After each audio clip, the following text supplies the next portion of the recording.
Welcome back to the cinebums decade list. It's been a while. I'm very excited to be back with the crew. My two co-hosts, Carlos and Blair, are back. It's been too long, guys. I'm excited that you're both back with me here to talk about movies and get brain rot again. So welcome back. I've been missing the podcast. Yeah. Me too. Yeah, it's been way too long. Yeah, I know. We have other important things to do, but I'm glad you guys are back. Hell yeah. Yeah, it's gonna be great. And we have a very, very special guest, one of my best friends who also loves film. He's the co-host of the Medium Cool Show / the CEO of Dummy Heart Productions. What a mouthful. Felix Christensen has joined the pod. Yeah. Welcome, dude. Welcome. My second time. This is my second. Thank you, guys. Thank you. I was on it once before, like in the beginning of the year with Jake's brother, Luke, and then John Newring, who also hosts the Cinebums podcast. We did a Steve Jobs versus Jobs comparison episode. Great episode. That was fun. And then, like that's the first time I ever did a podcast, like ever. And then after I did that show, I started my own show with my friend that I've been doing for like past 6 months. So that's what the Medium Cool Show is our channel on YouTube. So yeah, the Cinebums is a big inspiration to me. And probably my favorite podcast, honestly. Oh shit. Awesome. Yeah. That was a very, very nice sentiment by Felix. I've been on the Medium Cool Show. The greatest podcast ever. Yeah. Thank you so much. I've been on the Medium Cool Show 3-4 times now, right? Quite a few times. So yeah, like 3 times. Yeah. Definitely, we'll plug it right now. It's a great show. Check it out on YouTube, and obviously we'll link in the description. Talking about what we do, just talking about films and the shit we watch. So yeah. I mean, if you want to talk about it more, go ahead. No, it's just me and my partner. And we just sit in front on a couch and we talk about movies that we see. And then, a lot of good shit on there. But definitely. We've been doing it for like 6 months now, but we want to do it longer. Yeah, that sounds like my cup of tea, bro. Hell yeah. If you come to LA, dude, you got a spot on the couch if you want. You got to hop on the couch. Oh, hell yeah. I don't know when I'm going to go to LA. I don't know what time of my life is going to happen, but I know it will happen one day. Yeah. When the time comes, like you'll come on the show because it's all in person. It's all like, that's an open invite. Yeah, mm-hmm. You always got a place to crash, Carlos. Yeah, I feel like whenever I do visit LA, it'll be the intent of visiting my friend Cynic and Jake. Aw, I would love. It would be so good to have you guys out here. Hell yeah, just enjoy that. It's so hot right now, so don't come now. But like in 3 months, when it's not 95, it's horrible here in Georgia. Not to go too much on a tangent, but like it's like 90s, but the humidity adds like so fucking much. It's fucking suffocating because like it's like 95 degrees, but it says it feels like 108 basically. Fuck, dude. Damn. Carlos, you were shooting your short in that weather, basically? Yes, but dude. Granted, 2 things. One, it was in the forest, so the forest kind of gave us some natural shade. It's not like we were in the blaring sun. But the entire shoot was like a giant hike down this hill.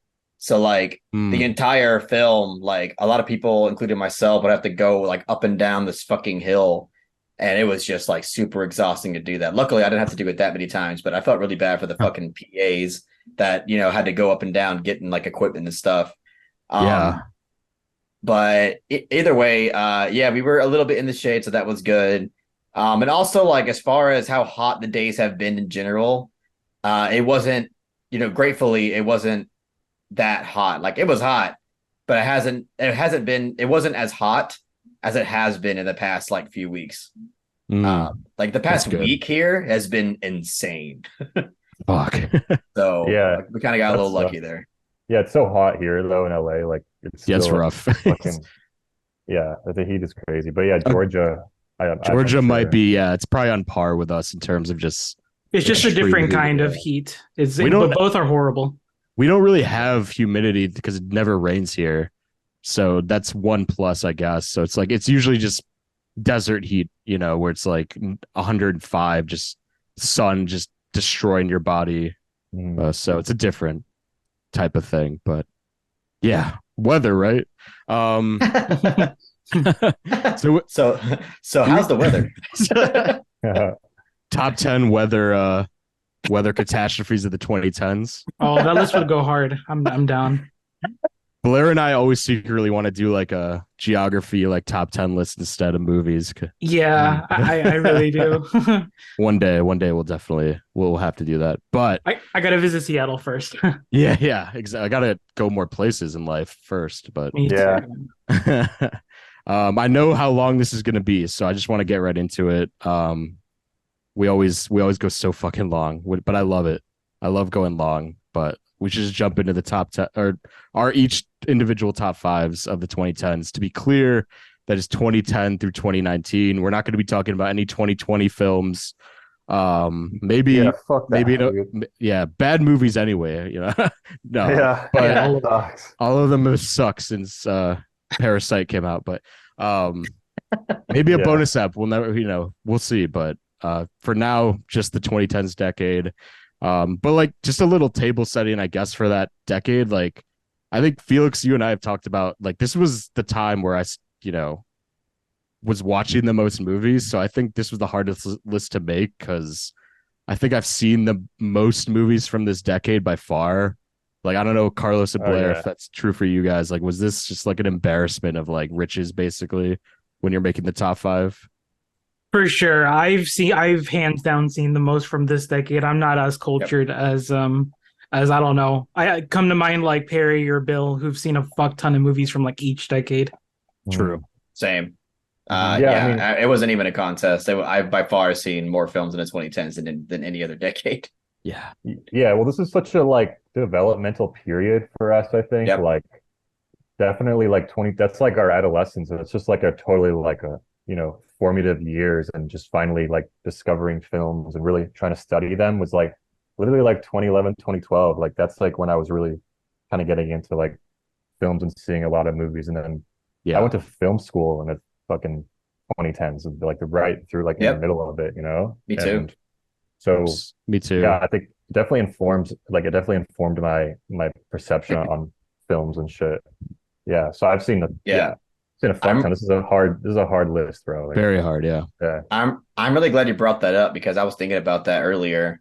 Like this decade of films is like super important to me because I feel like out of all the decades in general, I feel like the decade that people grow up with in terms of like discovering film, at least with me as an aspiring filmmaker, I feel like the films and the filmmakers that I admire a lot in this decade, has a huge influence into my filmmaking style, whether it's like subconscious or conscious. It's just something that is just naturally happening with me right now. And I just think it's really special, to talk about these films because they played a huge part into like, me, realizing, what I wanted to do with my life and also just what I liked in the film in general. And just like opening up my mind to new things as well. So yeah. Very well.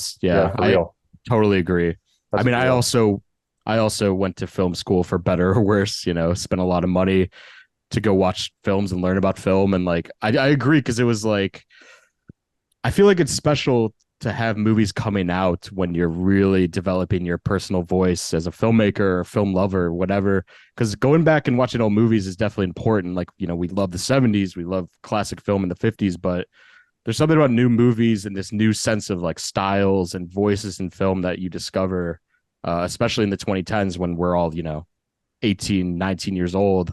Like those films are going to stick with us, I think. And I think all of our top fives are going to stick with us forever, and just they always be like a defining film in terms of our taste or outlook on the world or whatever. Because what both you guys said about developing during that time and becoming a Kino lord, dude, Carlos. So I'm hyped to do the list, is what I'm saying. I'm very excited. I was 13 in 2010, and then I turned 23 in 2019. You know what I mean? Yeah. Like that's like all those films. Like I was totally like, yeah, totally different person, and just yeah. I Hmm. mean, there's no. I don't think there's going to be any decade like the 2010s. I think just for me personally, I mean, I definitely would say the 70s is my favorite decade, but Me it's not too. going to be anything as personal as like the Yep. 2010s, like ever. Yeah. So Yeah. We are yeah, biased, but like the 2010s also had a boom similar to the 70s and the 90s, where it was just a ton of independent art house yeah. filmmakers just emerging. We're going to talk about them, but and like more directors that we talked about before, like Von Trier, Tarantino, the Coens, who like thrived even more. So it's just really stacked overall. So Mm. let's not beat around the bush anymore. Let's just talk about the films. We'll do our top fives, then we'll do like I know we have like probably a ton of honorable mentions to go through, but we'll do that before we do our top 10 list. But for now, let's just start from 5 to 1. And Felix, since you're our guest, you can kick Oh, us off with your number five film, sir. all right. So number five, I have Mandy from 2018, directed and Hey, Nice. fucking written, but love Mandy. Me too. yeah, I mean, it's fucking Mandy. You know what I mean? Like that's a written Enough directed said. by yeah Panos Cosmatos. This movie I saw twice in theaters when it came out at the Music Box in Hey, Chicago, shout out.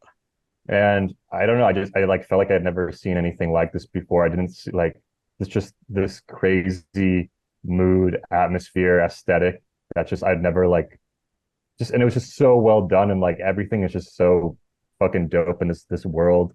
Even though it's like a period piece, but like I don't know, it feels like it's almost like another planet and just the style I just never super like impactful on me and the whole story, the revenge story. I love revenge shit.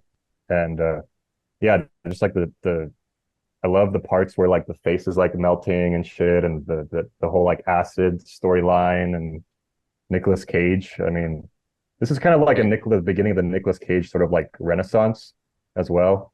Like Definitely. later on, we like kind of came back and I don't know, this movie kicks ass, and that's like what I have to say about it. Yeah, Great pick. Very, yeah. very defining of the Felix aesthetic for sure. Oh, Yeah, I'm in love with Mandy. Like, you know what? Like, just you talking about it makes me want to watch it again because I haven't seen it in like at least 4 years at least. yeah. That movie is so fucking good. I watched it in theaters. It was like a one night only screening in Atlanta, and I said, "Fuck it, I'm going." And I bought my tickets early, and I'm glad I did because like by the time I got there, like it had already been sold out for hours. And I got in there and I experienced this movie, and I was just fucking mind blown. I really, really loved it. Um, Yeah, I was I was like, mind blown too. Yeah. I was like one of the few people that, and like at first, I enjoyed the first half more than the second half. Um, Maybe it's just because like at the time I really just loved like atmospheric and vibey slow cinema, Hmm. and like I just really, really loved the way the first half was presented stylistically, and I just couldn't get enough of it. So when I transitioned into that kind of fucking like badassery, like Nick Cage revenge type of movie, it was a little jarring at first, and it became like such a different kind of movie stylistically. Hmm. But on second watch, I've come to appreciate the second half a lot more. Like I just love it like as a whole now. I mean, I think I like stylistically the first half better, but as a whole, like I just love all of it. It's just so fucking great. Yeah, no, it's a sick ass movie, and definitely I can see like that transition because I feel like the first half is like not the movie Mandy is the second half because he has like the credits, like the credit title card like halfway through the movie, and that's like when Mandy comes Yeah, in. And it's almost like definitely like two different movies, but I feel like Hmm. it's a journey of this character and shit, but Definitely. just like I so dope. Yeah. I have seen the movie twice, and oh my god, I loved it the first time, and watching it the second time just like really heightened my fucking love for it. I saw it was in the pandemic, and God, yeah, I love both halves, like pretty much the same to the same degree, for unique reasons. Like the second half to me is like almost complementary to the first half. Like it doesn't take me out because the whole surrealism, like alternate dimension feeling is like still there. It just like completely ramps up and just like gets insane, obviously. And yeah, I adore it. The cosmic horror is still there for sure. Yeah, Mhm. for real. It's funny, Carlos, you bring that up about the two distinct halves because at the time I much preferred the second half, and it wasn't. I guess it was because I was really into like B revenge movies and like these Yeah. 70s grit that I was super into. Not that I disliked the first half, but I think I was more sold, like even seeing the trailers and everything about the second half being this insane revenge sort of cosmic horror, like just acid trip. And I was kind of waiting for that, and I was a little impatient. But maybe on second watch, I've never seen this film a second time. I should really give it another Ooh. watch. But I do also want to mention the scene in the bathroom with the vodka and everything. Mm. That's like one of the most viscerally like just satisfying moments. Like I remember in a theater, like everybody just was like uproariously cheering at that scene, and I was like, all right, this is next level stuff. And Cage is phenomenal in that Yeah. film, obviously. And Panos What I love is so much about great. that scene too is that like that almost like that scene alone marks as like the official transition like into madness. He's like Exactly. like Yeah. Cosmatos was like, okay, like how do I transition this into what this film is going to be now? And he's like, I'm gonna have Nick Cage do his thing in the fucking bathroom, and everybody fucking loved it. And it's so Yeah. iconic now. Like that scene itself is so fucking iconic. Yeah, Very, I see it very a lot much. on like meme pages and shit. It is. Yeah. Of course. It is. Felix, I don't know if you're going to bring this up, but I do love the sentiment about how like this is a film he made for his dad, like getting over his dad's death, who's also a filmmaker. And like this Yeah. kind of like this therapeutic exercise for him to exercise like his grief and the rage he felt after he lost his dad. So, and you wouldn't expect that from watching this film because it is so just out there and stylized, but I think that's a really cool detail that he talked Yeah. about. Yeah. Well, Mandy has a lot of similarities to Cobra from I think, 1986. Like the style of that and like the cult stuff they have and the like the axe and everything and the Yeah. colors, the reds. It's very like it's a lot like his father's work, and that's really a dope thing. And just Panos Cosmatos just like turns it up like 10, like fucking so unique, just coming out like two movies that are just so idiosyncratic as well. And I'm really excited for like his next picture, and then also the short he did for Cabinets of Curiosity. That's really good. Yeah. That's like the best one by far on there, honestly. That's Like, my favorite thing damn. Panos has ever done. yeah, that one Like- it's Oh wow. the best episode on there out of like the 10 they have for sure. It's like Like, this damn. Lovecraftian, just it's so crazy. Yeah. Highly recommend. I really need to watch that whole thing, but the Pano You'd love Cosmatos one, I had no idea he even made a short on that. That's news to me. Oh yeah, it's sick Super stuff. good. Super underrated director, I think. I would definitely put him up there, like some of the most underrated directors today. But yeah, that's a Mandy for you. So Sick. Hell yeah. It's a great pick, man. I fucking love that movie. hell yeah, man. That's my number 5. Pick. And transition. Transition. Felix is running the show now. Blair, do you want to go next? Sure. So this is going to be the surprise one that I changed we since go. DMing it to y'all. Hopefully it's a movie that we all enjoy. I picked 2019's Climax from Gaspar Yes. Noé. Oh, Yes. hell yeah. I just Very want to nice. say that picking Yes. another one from 2019 was so tough. I could have gone with a lot of them, but Yeah. ultimately I want to represent my boy Gaspar Noé. Fuck you, dude. Fuck yeah. That's my boy too, man. Let's go. That's Hell fucking yeah. awesome. Same here. Yeah. Man, it's crazy because like in his filmography, there's just so many movies I'd be like, oh, that's my favorite one. That's my favorite one. And like Climax is definitely no stranger to it. I mean, like I literally love everything from the amazing dancing sequences at the beginning to the improv dialogue, like transitioning to the fucking LSD trip that everybody goes through. And God, once that trip just gets going, it's just non-fucking stop.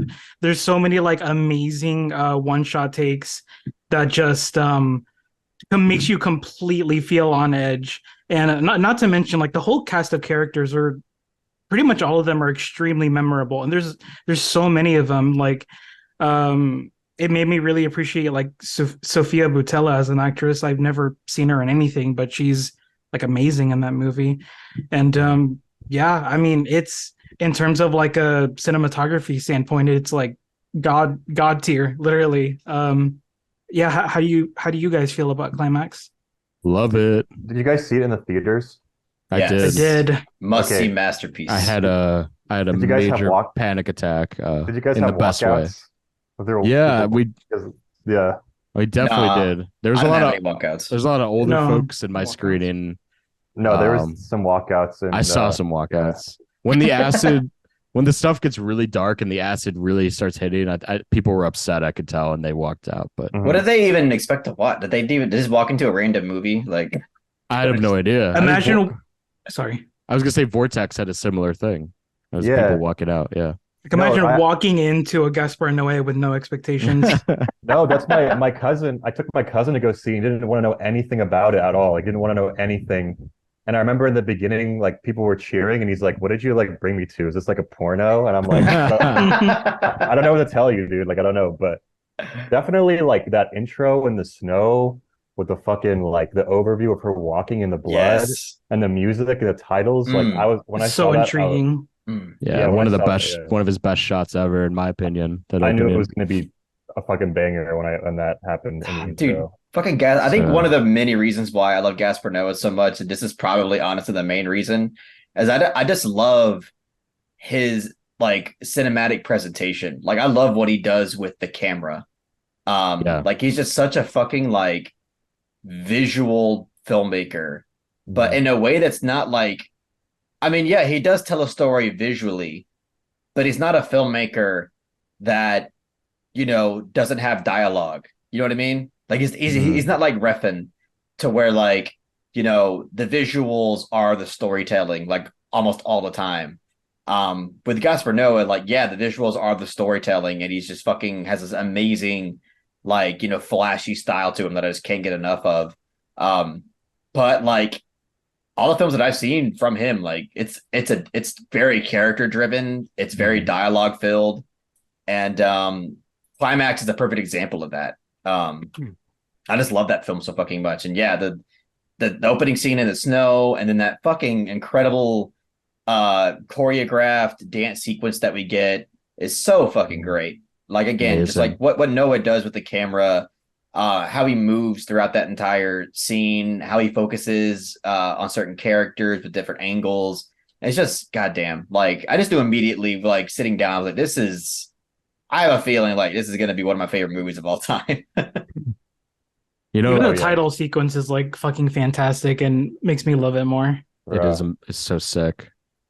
There's some days that is my favorite Noé film. Like as Blair said, like it's I could pick 2 or 3 other ones, obviously, but I mean that's like I feel like It's that's up there. That's like his magnum opus in terms of just showcasing everything that he's good at, and being very unapologetic about everything. He's a very unapologetic director most of the time, but I mean that movie just goes for it on every facet.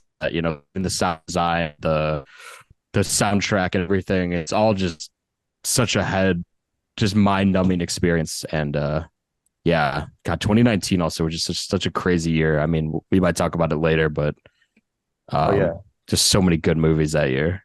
Yeah, Jasper Noé, like I think sometimes people like write him off as being just like a shocking director, but the thing is, like, yes, he has super duper shocking shit, but it's so well done and like so well crafted that you can't even say shit. Like it's just so fucking cool the way that's the same way I feel know? about Von Trier. People say the same shit about him. Yeah, exactly. Lars von Trier, people like write him off, but his shit is so well done that's like you can't say shit, you know? Yep. I mean both those directors also have just so much intent behind their madness, you know, like there's artistry and there's themes in those movies that are like they're very relatable oftentimes too. So like they're easy to grasp. They're not like, you know, some art house films I've seen in the past where they just feel so distant from you. Like especially Nui and Von Trier feel like in some ways like I can relate to the experiences the characters are going through, and the style feels personal and everything. So yeah, I agree. Yeah. There's no other filmmaker like I'm sorry, like Noé. I mean, obviously like Von Trier in terms of like what he's willing to tackle. It's like they're comparable, but literally there's no like Gaspar Noé film other than what he can make. Oh yeah.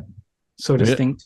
I mean, seeing like Irreversible for the first time, it's kind of like blows my head open. It was like, wow, this is like you could actually do this with the camera type feeling, and yeah. Definitely. We talked about that in the 2000s, but Enter the Void too. Shout out Enter the Void. Enter the Void's camera work is insane. Yeah. Yep. No, he's a treasure to cinema, Gaspar. So absolutely. Yeah. By the way, I watched Climax in theaters, I think 3 times. Oh man. Because I just knew this is a film that I'm definitely not gonna have the chance to see this in theaters, and I don't know fucking how long. So I gotta watch this as much as I can.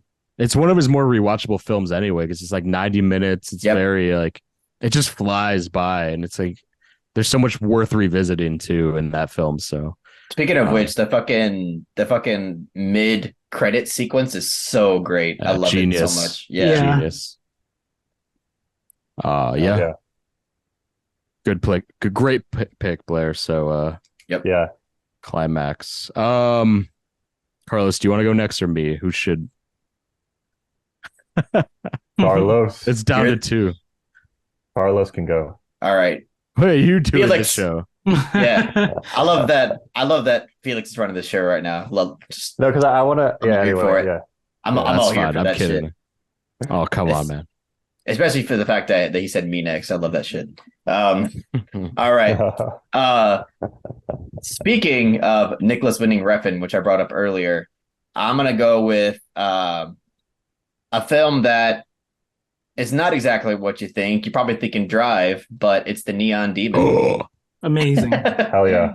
No Drive. Gaspar Noé and Nicholas winning Refn in the fucking first picks, dude. Hell yeah, dude. So, I mean, don't get me wrong. I love pretty much everything that I've seen from Refn. I love Drive to death. That was the first Refn film that I've seen. And that film alone really opened my eyes to like art house cinema and like the different and unique ways that cinema could be presented. So, huge props to that film. I love Only God Forgives. I know that there's plenty of people out there that can't stand that film and hate it, but I love that film as well. And all of Refn's like mini-series stuff that he's done, Copenhagen Cowboy and Too Old to Die Young, love both of them. Copenhagen Cowboy is my favorite in terms of like mini-series stuff. Yeah. People need to watch that shit. Like it's they do. Underrated. It just makes me mad.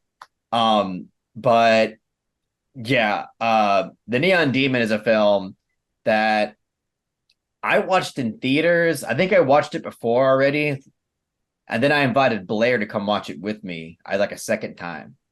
Yeah, that's the only time I've seen it, and I love it. Oh my god, it's crazy, man! You got to watch it again. I know it was like how many years ago? When did this film even come out? It was in 2016. Yeah, 2016. Yeah. So 7 years ago. Crazy. Time fucking flies. Damn. And I was just hypnotized by this film. I went into it with high expectations because I loved everything from Refn at that point, but this film just infatuated me and I was obsessed with it. I was obsessed with this fucking movie. Like every year or two, there's always like this one film that I watch, whether it be like recent or like an older film that I just get obsessed with and I can't stop thinking about. I'm always talking about. The Neon Demon was that film for like a year or two. That film, I just couldn't get off my mind. It was actually the very first like video I ever did on a film on my channel. It was a full film deconstruction. I literally went through every single scene of the film and analyzed it and talk about like what I got from it. Wow. It's like a 40-minute video, and it's just a film that I love to death. I got something out of every single scene of the film, and it's a euphoric film. It's an atmospheric film. As I mentioned, it's hypnotizing because that slow reference style mixed in with that score from Cliff Martinez is just, how could it not absorb you and how could it not hypnotize you? Like, it is just so well crafted, so delicately crafted. Yeah. It's just I just love it so much. And the themes itself, I just really love. I love the themes about, I mean, obviously, like in terms of setting and everything, it's about the modeling industry in California, I believe.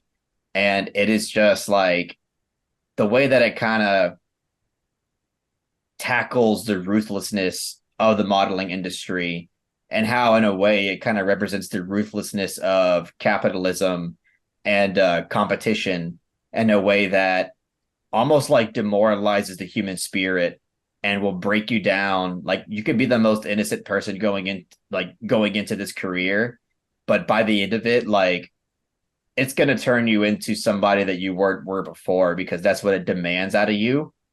And I just really love the way that Refn tackled that, and I loved what he did with the third act of this film. Like, it just goes there in every single way, just takes a bizarre turn and subverts you in a way that nobody could really predict.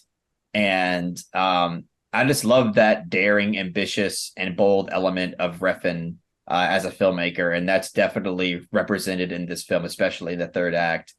But yeah, there's so many like amazing sequences in it that are just so like visually stylistic that, again, I could see like how it could turn some people off, but for me it was just so absorbing.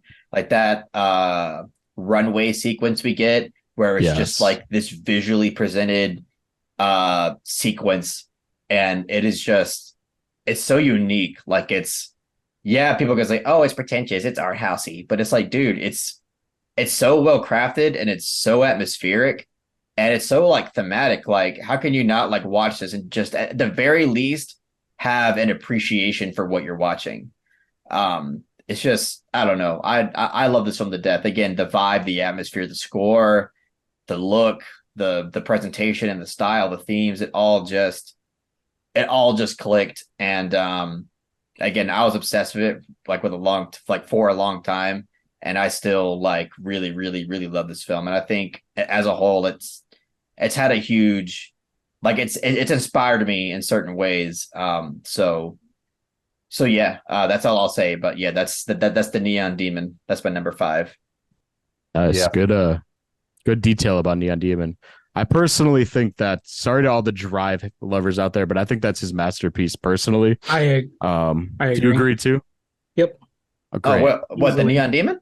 I think that's his masterpiece. Yeah. Oh, hell yeah. I was gonna say, like, most people would say Drive, and I unfortunately haven't seen the TV shows yet, but the Neon Demon, like you said, like, I remember seeing that in theaters, just being put under a spell, like on the visual level, and Cliff Martinez's score just like seeped into me, and like the way the movie progresses, and like the third act that you talked about, like, it was such a shocking but euphoric, just sort of like escalation of events, and without spoiling anything, obviously, but just such an amazing commentary on the beauty industry. And just, I can't believe that he hasn't made a film since then. I mean, I know he's done TV, but like, to end on such a high note right now, like in terms of his filmography, I personally, I think it's his masterpiece that I've seen. So yeah, I mean, even though I love his like miniseries stuff, I'm dying for him to just make a film.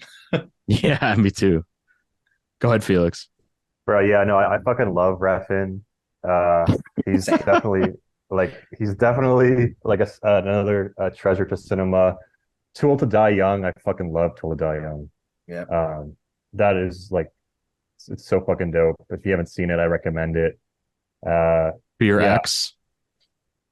Fear X. Oh no, Fear X is like probably the only dud in his filmography. Yeah, that's the only one I really don't like, Fear X, but definitely. I haven't seen it. I think Drive. I would say Drive is my favorite one. Yes, I know it's like a love normal that pick. I mean, fair enough. Yeah, it's a brilliant fucking movie, dude. Yeah, no, it's cinema. It's pure cinema. Yep. Nicholas Winding Refn yeah, I fuck with him. Super, like one of my favorites. Gasper Noe, Refn, like, yeah. And you said Maybe, you maybe watched better. I don't know. Copenhagen Cowboy, right? Yeah, I've seen all of them. I've seen all this stuff. Yeah, Oh, I fuck with wow. Copenhagen Cowboy. Oh, I gotta thank you, watch dude. that. Yeah. I feel Yeah. like I can't talk about that with anybody because I feel like nobody has seen it. No, it's Where so where do fucking. you watch it? Is it on like It's on It's on Netflix. Netflix. It's on oh Netflix. shit? But I never want go on to. Netflix anymore, so No, I what gotta I hop want to. on. Yeah, I think Nicholas Winding Refn has like he's a lot of like his contemporaries and stuff. I think he's always trying to like do like a fresh, new, futuristic movie like every time. It's almost like he's trying to do like this, like trying to push the boundaries of like now contemporary into the future. You I can know, see that. like Yep. he's trying to do like some alien spaceship shit, but there's like no spaceships, but it's Or like aliens. on Earth. I Yeah. don't even know. Yeah, No, Neon no, Demon, I know yeah. what you mean. Yeah. Neon yeah, Demon feels very cosmic in that sense to me. That's why I was like, Yeah. it feels like you No- might be watching like different species other than human beings, and I was oh like, yeah. okay, I No, get He is. his, Copenhagen yeah, Cowboy has that vibe, like just Okay. turned up, like the whole alien shit. for And it's sure. very Copenhagen Cowboy is very animated too, like in a weird way. Mm. But sorry, Blair, go ahead. All I was gonna say is that he is really great at like world building and especially through his style, of course.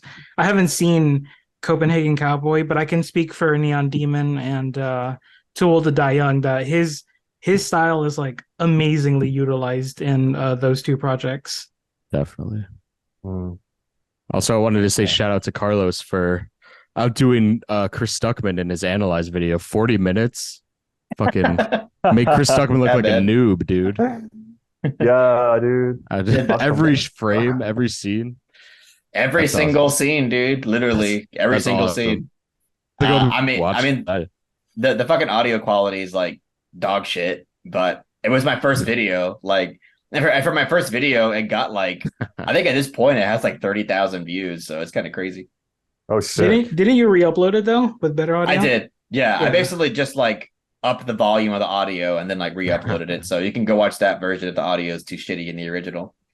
I feel that, dude. I mean, one of our first podcasts on Cinebums sounded like shit. Because we don't know what the hell you're doing, but it's Yeah, you just want to talk about movies more than anything. So you're just like, fuck yeah. it. So yeah, I'm so happy that's our Refn movie. You have no idea.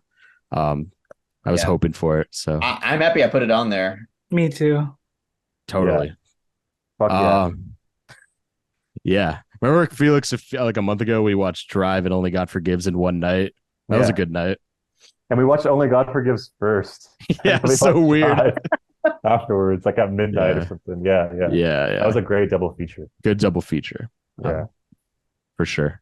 Mm. All right, good shit. I'll go next. My number 5 is Melancholia by Oh my aforementioned God. Lars von Let's Trier. fucking go. Oh man. Great film. Great Great film. film. Yeah, I mean, we not to mention we got the infamous Nazi quote at Cannes from this film, so that's the best thing we got, right? No, I mean, I understand Hitler. I understand Hitler. I Yeah, love the he's Nazi like- aesthetic. It's such That a is great the- video. That is the best video on the internet, bro. I watch it maybe like twice a year. I love it so much.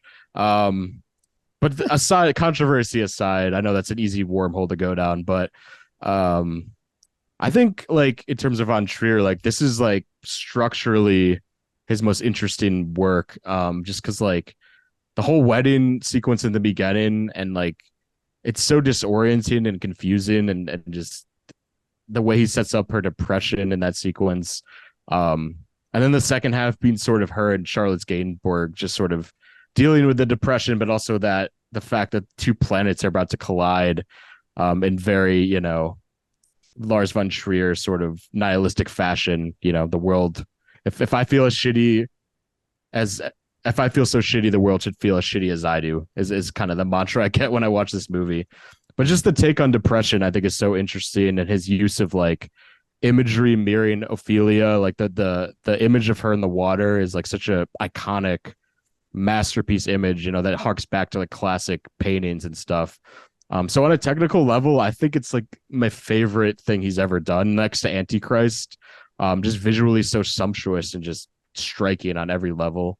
And as someone who deals with severe depression, I just think this movie just gets the debilitating factors of it, the humorous parts of depression, the hopelessness of it.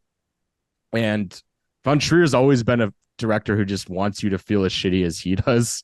In my opinion, as time goes on, I really realized that. And I think Melancholia is sort of where things took a turn. And just ever since I saw this film, like I think about it so much, as I do with so many Von Trier's. And yeah, what can I say? I understand Hitler.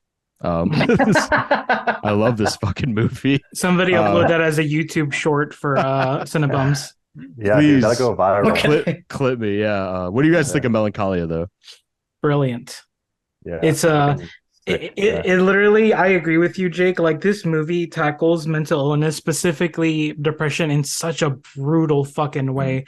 I'm sure this isn't like anything new to add necessarily, but I just love how the wedding setting is like supposed to be like the best day ever for a lot of people, and to Yeah. her, she's just like, she can't really help it. She's just fucking indifferent, or she can't feel that joy that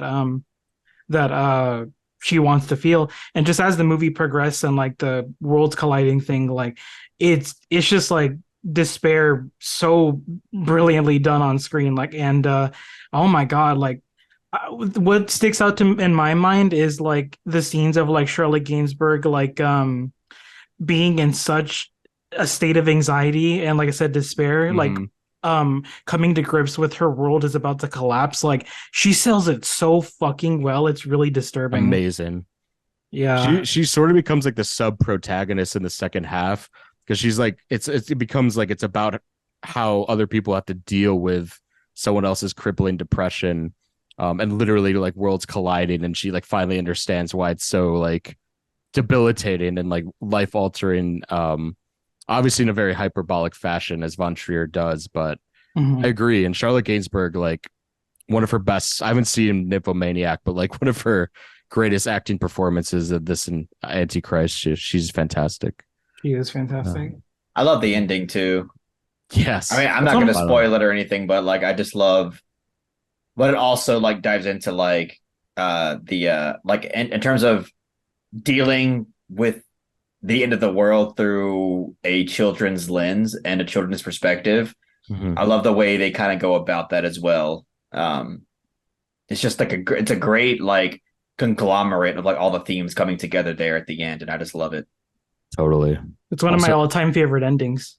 I was just gonna say, like, the final shot of this movie is maybe my favorite shot, like top 10 favorite shots. Literally ever. Me too, dude. It is, oh my god, it's like beautiful. It's it's like otherworldly. Like, you can't explain how it makes me feel, but it's like it just wraps everything up.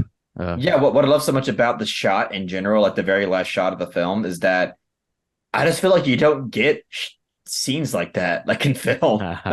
Like, you always get it presented in a very exaggerated and silly and over stylized way. And here with Von Trier, it just felt so grounded, and it felt like the way that I would kind of perceive it, if it actually were to really happen. And I don't know, I just felt like it was just really cool and refreshing and beautiful to see it captured in the way that he did at the end there. Yes. Yeah. I totally agree. Yeah. Go ahead, Felix. Yeah, like I didn't like feel good after I watched this movie, but that's like I guess like the point, but it is like a fantastic piece of art. And I think the moment that gets me the most in the movie where I feel like shit, like hopelessness, is when I don't know if it's like a spoiler, but like Kiefer Sutherland is supposed to be like this really stand-up guy. And then just like what he does, and I'm just like, bro, like you're the biggest fucking coward ever, bro. Yeah, I agree 100%. Unbelievable. That shit really like hit. Like when I first saw that, I was like, I felt like shit.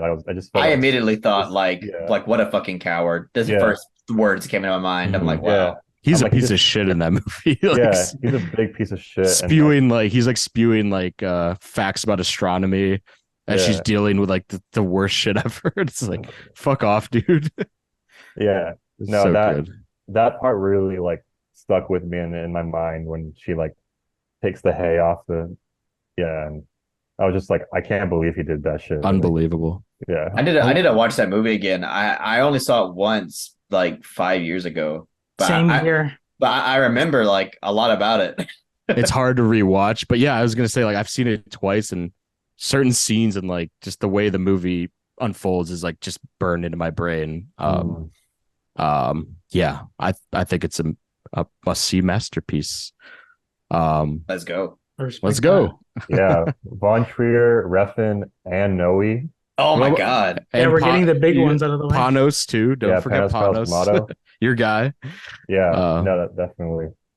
Panos JJ is, Abrams, we mentioned him before the podcast. mhm, yeah, Uh, JJ Abrams. all right, Felix, you go ahead. You're number 4.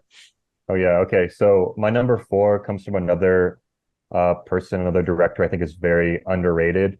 And that's S. Craig Zoller. And the film that I have is Brawl in Cell Oh Block no, 99. Brawl in Cell Block 99. Selling 99 tongue Bronco. twister. 20 from 2017. Fucking go, dude. Yeah, Yeah, this movie goes hard. It's good just movie. I like it. I really love that movie. yeah, it's just like a great, dope, badass movie from the beginning to end. I think I just love the sort of minimalist style, but also kind of brings back the sort of 70s sort of like grunge to it, like the sort of I don't know how you would explain it, but like the sort of like grindhouse feel, but it's very, very realistic. Like there's no music in it whatsoever. And just this whole like story about this dude just descending basically into like hell to basically like just like find this guy to like save his wife. I just it's such a compelling story, and it's definitely a film I remember watching the first time where I felt like I didn't want it to end because I was just so drawn into it. Like just the whole Same. descent into like the prison system and all of that. Like it's just and Vince Vaughn just fucking kills it. I had never seen him in a movie like this before. Just like the boxer who takes the fall to go to prison and yeah, and it's just like brutal in like the coolest badass way ever. Yeah. And he kicks ass in it and it's fun and it's awesome. Yeah. So that's my Fucking number. love number that 4. movie, dude. I Mhm. love it so much. Like he's kind of like a monstrous figure. Like there's the scene in the beginning when he's like sort of like destroying his car. It's like you're watching Frankenstein or some shit. Like Yeah. he's just like this figure, this sad figure that's just about to go into like deep despair and down a path of misery. And it's like you said, it's super compelling.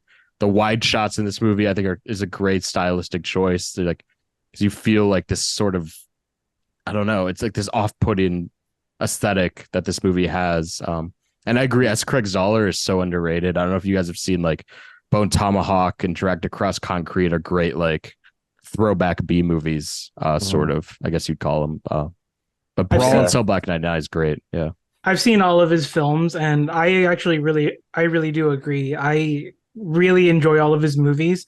I think Brawl is my favorite. Me too.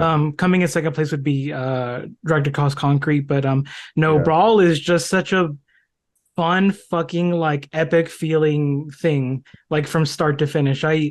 It's so entertaining to watch his like journey, yeah, like you said, through his descent to hell, because like as the movie goes on, I'm like, fuck, it's just getting worse and worse and worse. It literally feels like a nightmare. Mm. Yeah, and it just like it's not like overly stylized. It's I think it presents it in such a objective way too. Like it's such a realistic, gritty. I feel like it's a sort of Jean-Pierre Melville movie in a way too. Like it's an S. Craig Zoller movie, but just like that sort of minimalist, like stark style. I really fuck with that. Yeah, good point. he has this very like slow, subtle style to his movies, but like when he wants to get violent, it's like amped up to 30,000. Yes. Mhm. Yes. And You got- I've only I'm sorry, Go ahead. Go. No, you go ahead. Keep going. Oh, I was just gonna say I've seen Bone Tomahawk, Dragged Across Concrete, and Brawl in Cell Block 69. But like but I don't get me wrong, I really like Brawl, but for some reason I don't remember that one as much as Dragged Across Concrete and Bone Tomahawk. Fair I enough. think my favorite is probably Dragged Across Concrete. So good, dude. It Yeah. is really good. Um, but he just has this like again, like surprisingly uncompromising slow style to his films. That I really, really enjoy because there's like a reason behind it. I think it's immersive for me personally. And there's an element to his style, like as you said, Felix, that makes it feel realistic. And I think it is because of that kind of slow, subtle style that he has. That kind of, demands patience from his audience, but once he like delivers, he really delivers. But yeah, I get from what I remember from Brawl, I really, really like, and almost all of his films, I love, especially in Brawl, like his use, like his loyalty to like prosthetic practical violence. Like he just doesn't give a shit. He's like, yeah, I don't care. I'm gonna go full prosthetic with this. No CGI, no nothing. And I just love that. I love that he's always gonna do that with his movies and Brawl, especially like with the last 25 minutes or so of the scene, it just gets fucking insane with that. Yeah, Brutal. for sure. The final kill is like it's straight out of like a 70s B movie when he crushes that guy's skull. Yeah. It's like a very obvious Such a like good stunt one. double. It's like just such a chef's kiss to like end it off. And I always remember the scene he fights that one other like kind of jacked prison guard and he like snaps his arm in half. Yeah. And the sound effect is like just pierces your ears. Yeah. And, like everyone's reaction whenever I've showed them that movie is just like viscerally like fuck. Like it is it's so enjoyable. Yeah, I agree. It's like with Blair, it's such a fun ride to take every time. It is very visceral, though. I will agree with you. Like I remember for whatever reason, I think my favorite scene might be like the prison scene where he like fucking beats the shit out of a lot of people. Like, that's holy a great fuck. scene. Yeah. There's a scene where he's like, I didn't realize the flag was red, white, and burrito. I know. Yeah. That's fucking yeah. When he's trying to like work out or something. And he's like, that's right, I'm loco. Get the fuck out of my way. And just Yeah, kills yeah. all of them. And I just wanted to cheer. Even though it's a very racist scene. But nonetheless. Yeah. No good characters in it. That's what I love, by the way. It is fun that way, yeah. I love shit like that. Yeah. Dude, Don Johnson shows up and like the final Oh my prison. god, dude, yeah. So cool. Yeah. Fuck yeah. Great pick, Felix. Yeah. I personally will go to bat to that one when we decide the top 10. Me too. Blair, you're up next with number 4. All right, my number 4 is a movie that I feel like might be a little divisive. I have no idea how Jake and the other guest feels about this movie. So I'm gonna go with 2018's Suspiria, the remake. I love this. Damn. So Damn. this movie, like I said, it's kind of divisive. People who like it okay or think it's like pretty good, but legitimately every single time I watch this movie, it just gets better and better and better to the point where when I first watched it, I was like, it's amazing, but it has flaws. Now I legitimately think it's like a masterpiece. I adore pretty much every artistic decision that Luca did. Obviously, Tilda Swinton does an amazing job playing multiple characters, and Dakota Johnson, this is easily her best role. Easily.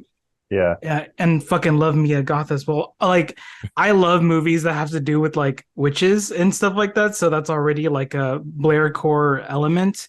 But not only that, it was so brilliantly used with the whole like dance ritual, making it feel like there's some kind of supernatural element to it.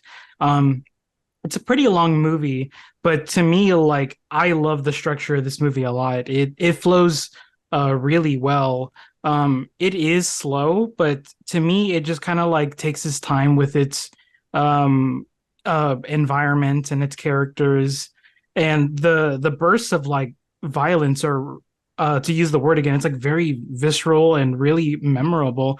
I'll never forget like my first time watching it, and feeling like that kind of feeling when the first like dance choreograph and like the girl breaking her fucking bones and shit. Like that was Yes. yeah, it's so great.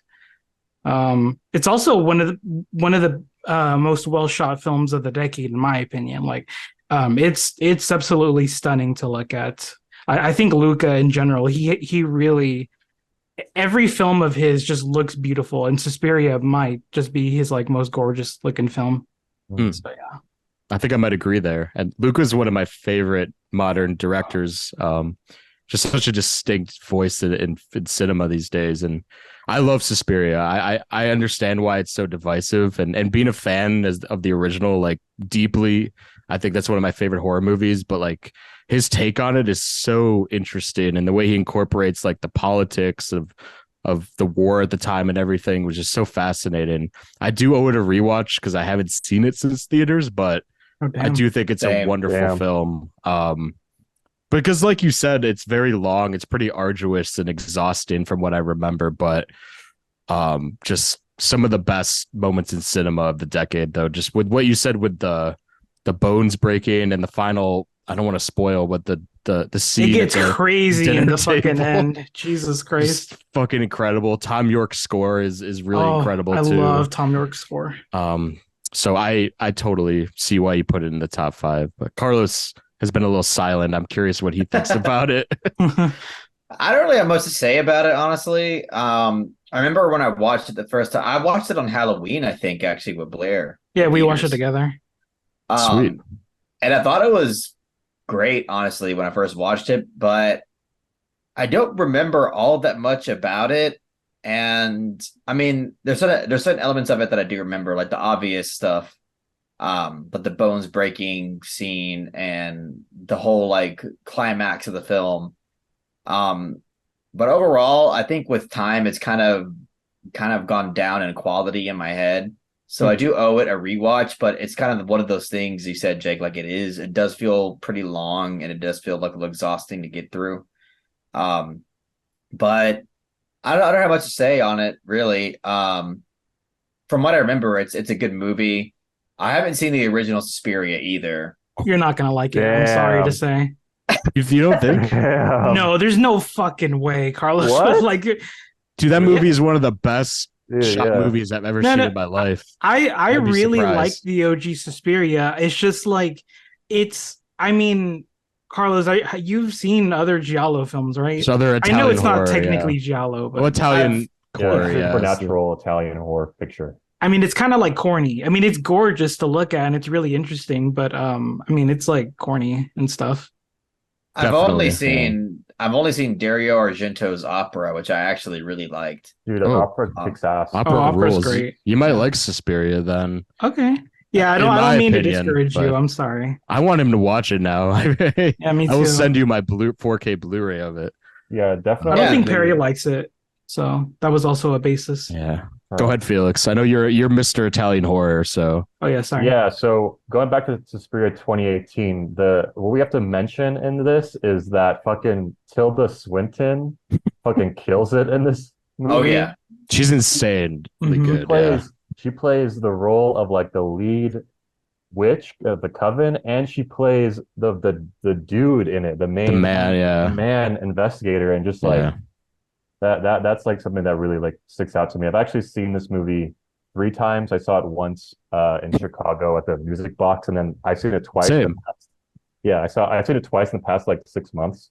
So Oh, nice. it's very clear in my head, but I don't know. I definitely feel like I love the structure, like you said, and this whole aspect of the hostage situation that's going on at the same time, and this like sort of political, like you're also in Berlin, and like Mhm. during like in 1977 or whenever it takes place, and you have this whole like political backdrop that's kind of adds to the whole like paranoia, like anxiety of what's going on in this witch coven.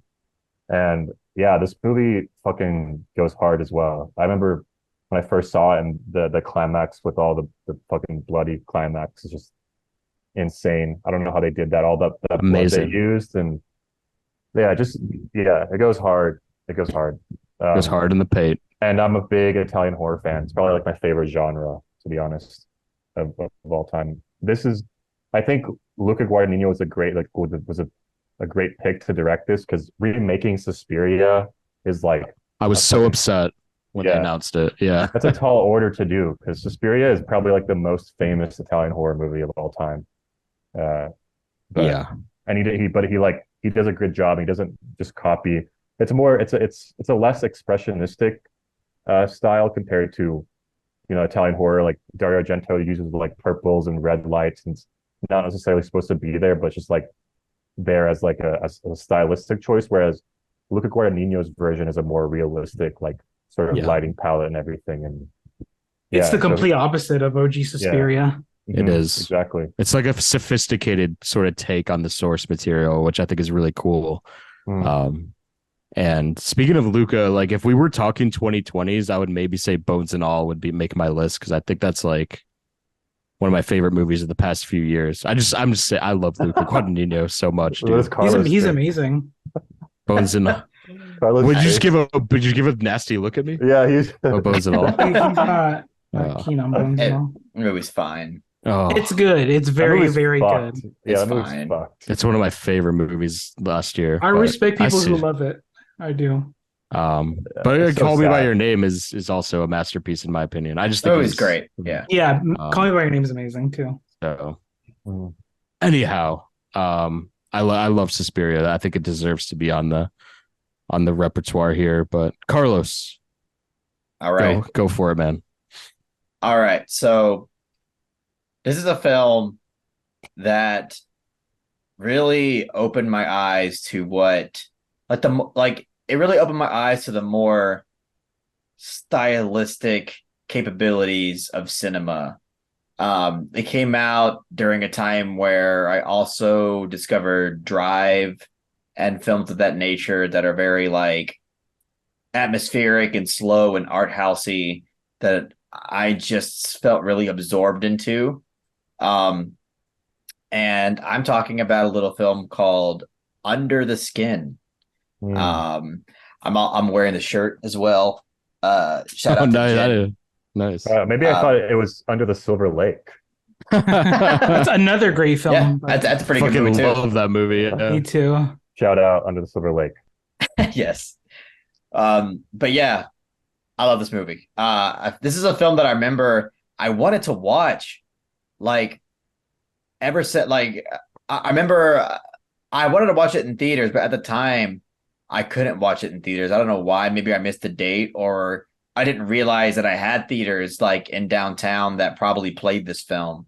But I had to wait for it to be released on streaming or physical media. At the time, streaming wasn't like the biggest thing ever.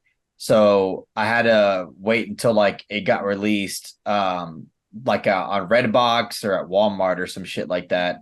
So like I'm waiting around and I remember like it got released, but when I went to Walmart, it's like his whole thing. I went to Walmart and they only had the fucking DVD for it. And I'm like, I want to fucking buy the Blu-ray for this shit. And they were like, we don't have the Blu-ray. I'm like, the fuck? So that was like a whole thing with that. And then I just said, fuck it. I'll just rent it on a Redbox because there's a chance that I might not like it. So why not? Let me just pay $1 and watch it from Redbox. And I fell in love with this film. This film was just so unique and incredibly dark in one of the most subtle ways possible. This film is just presented through such a, I don't really want to say nihilistic, but it feels very harrowing. It's presented through a very harrowing lens regarding humanity and our place in the world. And again, it's I would definitely categorize this as a piece of slow cinema because it is very slow with the way that it wants to establish and present its atmosphere.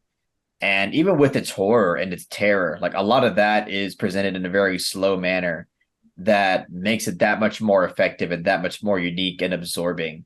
We get once you finally get that first scene with Scarlett Johansson, which by the way gives an incredible performance in this movie. I mean, it's definitely her most subtle performance, but it is also like it's emotionally effective and it's terrifying. Um, but yeah, once we get that first scene of her like in that all black space as she lures like her first victim in, that scene is not only accompanied by an incredible score from Micah Levy, I think it's how you Michael pronounce Levy, it, yeah. Mika Levy. Her score is so good in this film. I remember like seeing showtimes for this film, like somewhere in California, where it was accompanied by a live orchestra. And Yes. I was like, So jealous. why the fuck couldn't this exist near me? Because I would pay top dollar to see something like that. Um, but yeah, like once we get like that scene, like that is honestly one of the most terrifying scenes I've ever seen in cinema ever. Agreed. It's so Totally. haunting and it's so unsettling, and there's just so much there that I appreciate. And um yeah, like throughout this like entire film, it's so heavy on symbolism, it's so heavy on theme. Um, but yet the atmosphere on its own is so unsettling and effective throughout your experience as well. Um, that like even if like you're someone who, isn't grasping, all the meanings and everything, you can at least, in my opinion, like kind of be affected by the atmosphere and the feeling and the emotions that this film is like radiating. Um, but yeah, I honestly I haven't seen this film in a very long time, but I there was like a spree where I was watching this film a lot, so it's very very still clear in my head. I've watched this film at least like 7 or 8 times. Um, Damn. yeah, I love this film. It's just been a while since I've seen it, but I've seen it so many times that it's still kind of fresh in my head. Um, yeah,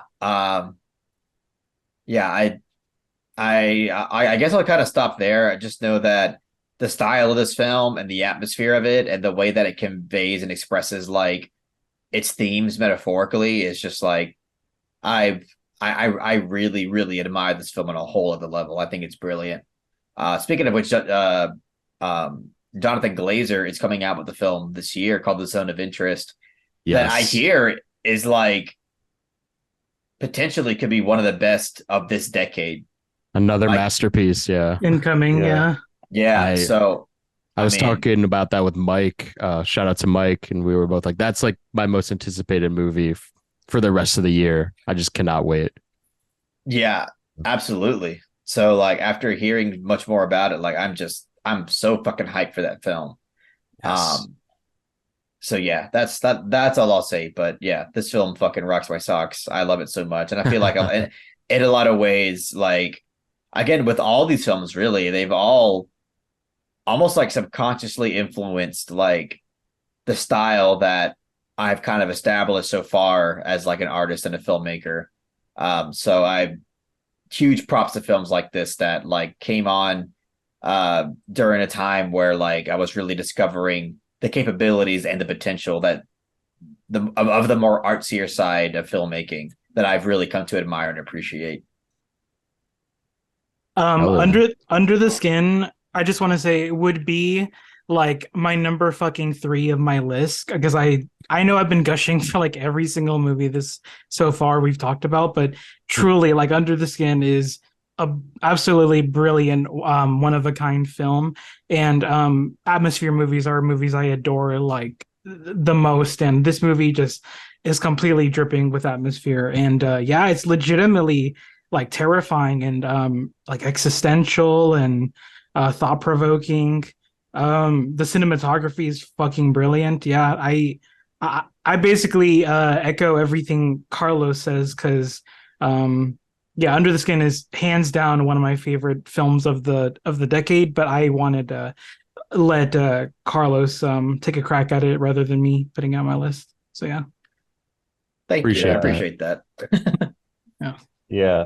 So just my 2 cents on Under the Silver Lake. I've seen this movie one time. I saw it one time like in 2015, and honestly, the only thing that I can remember from it is the scene where she's tasting like food for the first time, kind of like Yeah. trying to see if she's like human. And then the second part is the guy like with his boner out, like walking on the water, You like would remember slowly, that, huh? slowly like going into like under the Under the Silver skin. Lake. Under the Silver Lake. Yeah, that I remember that just the Uh, guy like walking with a straight up like erection towards her, and then just getting I some don't know what you're. I don't even remember that. I've seen this Was it movie like a five was it a times. boner? I thought it was kind of Don't you flopping. remember? Not gonna lie. I thought it No, was I thought it doing was this thing. flippity Doing this floppity. thing. No, Yeah, doing that thing. there's literally a part where the guy's like walking towards her because he wants to Bro. fuck, and then Flaccid penis is what I remember. Yeah, no, me too. I think he has a boner. I think he has a boner. We'll But settle that. anyway, We'll settle that later on. yeah, but, we'll settle it later. But anyway, that's I just Boner or not remember. a boner?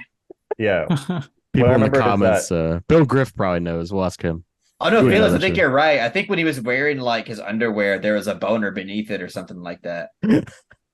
Now I remember that. that's Coming just back. sticking out to me is that you see his dick out and he's walking towards her and she seduces him into underneath the water under the and Silver Lake. Yeah, that- yeah. We just say yeah, it. To under the same Silver movie. Lake, under the Silver Lake. Then yeah. Andrew Garfield's down there smashing a Jerk- guitar, jerking off. jerking off. Yeah, Probably Like having he sex does. with some chick because he Yeah. just sex that whole movie. That's a horn dog movie right there. Yeah. yeah. But under the Silver Lake, yeah, that's what I remember from it. But Wow. sorry, under the skin. Great So Sorry. good. great merge of two movies there, man. I will say. I'll Yeah. save Yeah. my thoughts on Under the Skin for reasons I will not disclose. Ooh, Who's next? Am I next? Carlos. He just Oh, went. you just went. Oh, never. Yeah, sorry. Yeah, Carlos Good. fucking. I'll go Carlos. again. Go I'll go again, again. no. My number 3 is I'm just kidding. Under the Silver Lake, dude. Is it Ratatouille? That's for later tonight. Toy Yeah. Story 3. Oh man. My number 4 is Certified Copy Yes. by Abbas Kiarostami. I want to give Carlos a lot of props because I never would have watched this movie if it wasn't for you. I think because you mentioned you loved Really? it. This was like early when I wasn't even in the Discord. I just watched your channel. And I didn't really know who Kiarostami was. And I watched this film and then I was just like, masterpiece. I think this is Hell yeah. I'm on it. Yeah, no, thank you for the recommendation. And this is a complex movie, as your analyzed video, check it out, will tell. It's a Thank very you. complex film. But what I'll say about it, I think I've talked about it a lot on the pod. I'll try to dissect it or whatever. But his use of like artifice in this movie, because he's always been so kind of interested in artifice in filmmaking and like what does film mean to us, what do these like relationships especially on screen mean to us, and the way that this movie depicts the two quote unquote lovers in this movie, and how it sort of challenges that art versus artifice sort of concept, I think is just so riveting in every way. And to me is like Kiarostami like reaching a whole new level. Like he's such a master as to begin with, but this movie kind of like it, I don't know, it's reached different places that I didn't know cinema could offer. And I'm talking very vague because I think this movie is so abstract, but like just the presentation of this film too is like just like the profile shots and like kind of their conversations are just so riveting. He's the master of a very intimate conversations that you'll see in Taste of Cherry and Close Up, obviously. And this movie just is such a twisted take on like, what is love worth it? Is it real? Is it fake? Are the people that we spend our time with, is that like valuable time, or are we wasting it? And this movie just had me thinking a million thoughts while watching it. I think is just one of the most thought-provoking movies I've ever seen. And Kiarostami, rest in peace, because like the films that he ended on, like this and like Someone in Love, are such just wonderful pieces of cinema that really challenge the viewer in the best ways possible. And I think this film's a masterpiece. And maybe my favorite Kiarostami film, up there with Taste of Cherry. And I know, Felix, I want to hear your thoughts because you watched this like a few days ago for the first time. So Oh yeah. what did you think of it? No, I think it's dope. So when I first was watching it, I just thought to myself, like, this is a lot like sort of this before sunset type vibe where it's two Hmm. people getting to know each other and talking about art, and then it kind of infuses their own personal lives. But then, like, you get to that halfway point where they do like a little switcheroo, Little which is kind of hard. switcheroo. It's kind of hard to explain. And then you're like, holy shit, like what?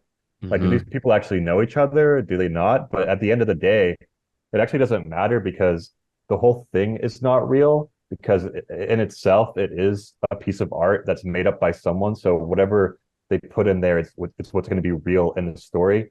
So they had like that flip from the beginning, and it kind of Yep. does like the name says, like certified copy, like is like the fake better or not the fake but the copy better or the original better, and kind of Hmm. Yeah. has this also sort of this F for fake type like narrative as well, like F for fake by Orson Orson Orson Welles. Welles, Welles, yeah. great Yeah, movie. yeah, and it's like if the copy or the fake is just as good as the original, like does it have the same value to it, that same sort of conversation? I love that. And also just I love the real time element to it, how it takes Yeah. place like pretty much in the same exact time that the actual movie takes place. Like the length of the movie is like how long we're spending with these characters, but you kind of feel like you go on this journey. And I love that what Abbas Kiarostami does so well. Like that film he did, Where's the Boy's House, has that same sort of real The time. friend's house. Yeah, sorry, Where's the Yeah. Friend's House? And then Taste of Cherry, like how he does like time, space, and memory. It's just I love it. Yeah, Hmm. certified copy's great. Yeah. Love that. Mhm. Yeah, I fucking love Certified Copy. I love that movie so much. I know that both Blair and Perry were like really pushing me to watch that film for a while, and I finally watched it. And I was a little concerned going into it because I was like, I heard that it's basically two people kind of talking philosophy for a long time, and that type of approach and style can sometimes not do it for me. But I was surprised at like how compelling I found it because not like I just know that I find the characters authentic, which I think really, really helped. Um, because I didn't just feel like this was the director, like, writing stuff. Even though that, I mean, that is what it is, but what you can, your job as a director is to write it the best way you can, in the most authentic way that you can, to not give that vibe off. And I never got that vibe. Like I always felt like the characters were authentic and the performances were great and the dialogue was so intelligently written as well. I think honestly, Kiarostami is like the most intelligent filmmaker out there. Um, Yeah. I mean, rest in peace, he's not with us anymore, but like in general, like, you know, I always found his scripts and his approach to filmmaking to be incredibly intelligent, like by far, like far and above most of the filmmakers that I've ever witnessed. And um, yeah, the just like the themes in this film, I just really found so thought provoking and so interesting. I mean, it goes into so many different things. It ties into so many different things. I mean, yeah, like Felix said, ultimately, this is a film that is about the the intrinsic values between originals and copies, and basically uses that as a foundation to explore the ideas of what's more valuable. Is it perspective that's more valuable, or is objective truth more valuable? Um, and it's basically subjectivity versus objectivity. That's kind of the whole premise of this film. And I think it dives into that and explores that beautifully throughout this film, whether it's between a character and narrative experiment that we get like halfway through this film that's very subversive and interesting. Um, and whether it's just between the ideas that is exchanged between these two characters that is just so compelling. And ultimately, yeah, though, I think that I love the way that this film explores the value of perspective and the value of um, truth. And I just loved the way it did that. And yeah, William Shamel, who's not even really an actor most of the time, he's like an opera Hmm. singer or something. he's Right. fucking great in this film. Like, it's hard to believe that he doesn't do acting like as a full-time thing, because he is really, really convincing here. Uh, Yeah. and of course, the goddess, Juliette Binoche, is so fucking great here. Mhm. Just incredible actress who gives Amazing. an incredible performance, and just couldn't get enough of both of them. Honestly, they were both really, really great. Um, and even like the cinematography is great. Like, most of it's like, kind of simple, but there's plenty of shots in this film that just really, really stick out to me. I think it's very, very beautiful. It's very beautiful to look at. Oh yeah. The shots of Um, the architecture and like I said, like their conversations are just like it's so alluring, the whole experience, as you said. And shout out to the guy, like to hold the opera singer to hold your own against Juliette Binoche is not a oh easy yeah. feat, you know. And what a great world we live in, where she was able to work with Kiarostami before Hmm. he sadly passed away. Like one of my favorite actresses to ever be on Same here. screen. Yep. Mhm. She's just the queen, man. I love her. Uh, Same. Certified Copy is a very special film to me because I think I discovered it like on my own pretty early in my like I guess movie watching days. I literally only watched it because I was like, oh, the actress from Cachet is so good. I want to see her like be in another leading role. Um and goddamn, I was like really surprised of how like great this was. I was hearing nobody talk about it, so I definitely pushed it onto Perry and eventually Carlos. I was like hesitant to push it on Carlos at first because wasn't sure if he would like it. But no, you guys pretty much touched on everything I wanted to say. It's in terms of like a screenplay and the dialogue and the characters, it is insanely compelling. It's Yep. beautiful and it's yeah, very thought provoking. Absolutely. Again, Yeah. shout out to the Misfit Pond. I would never have found that movie if it Thank wasn't you. for all. I guess Blair, you're the real reason because you Yeah. recommended to Carlos the chain of recommendations there. Yeah, and the chain went to me too. That's Yeah, because I crazy. recommended it to Felix, yeah, and Yeah. Jack So too. amazing. Love how That's that the works. whole Yeah. chain Yeah. is here. That's crazy. Uh, That analysis video that I did for Certified Copy, that is, I'm so proud of that. Like, it's a usually, great video. Yeah, it's really good. like when I do videos like that, there's always something where like I look at them like, I don't know if that was, I don't know if I feel that way anymore. I don't know if I should have said it this way. But with that one, like, I'm just very proud of that video. Like, I feel like everything that I said in that video, I still feel about it.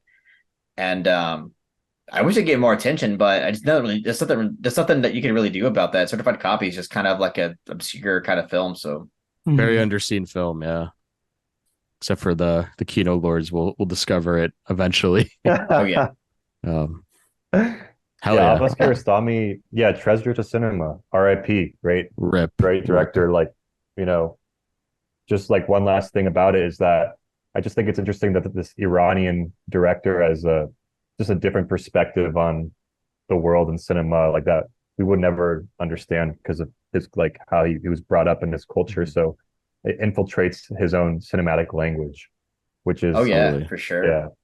So Because you're saying where's the friend's house is like sorry to keep going, but like such a stereotypical story on the surface, but like the touch of his culture and like the glimpse into his life in that film and just like makes that movie a masterpiece. And like from there on, it's like such a distinct, you know, only Kiarostami. Like you when you see it, you know it sort of thing. Um, so yeah, yes, I echo what you say. it definitely has that like Bressonian Vittoria De Sica Yeah, the also type. neo-realist touch. Yeah, Yeah, for sure. yeah, definitely Bresson. And speaking of Bresson, my number three pick Thank you for is the transition. my number three pick is 2017's Good Time by the Safdie Ooh, brothers. fucking amazing film. And yeah, another film where the way that they use like time and space of like just following this one character, which it feels like I know it's like from night to day, but it feels like you're kind of like with them the entire time throughout this journey. And I originally had this as number four, but I switched it for Brawl and Cell Block 99 because I just thought like, oh no, Good Time.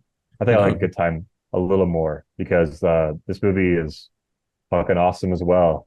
and just what a refreshing like taste on just like cinema. Like seeing this was just like, I mean, I think all their I've only seen Uncut Gems and Good Time, but both those movies are so like great to watch in cinema. Like you're hooked the whole time. You're just like Yep. thinking about like what is this character gonna do? How's he gonna get out of this? They're just kind of like weaseling his way like through shit. I think I like Good Time a little bit more just because it's like a little bit more, I guess, like condensed and compact and like just I don't know. It's like a perfect movie. I think you guys like, yeah. I mean, Robert Pattinson, fucking Benny Safdie. Uh, no, Eddie Duress, man. yeah, Do you yeah. know who that And is? His he's the friend. guy. He's the guy Yeah, who the gets out mangled of prison. face. Yeah, Yeah, yeah. yeah. No, So fucking honestly, good. Yeah.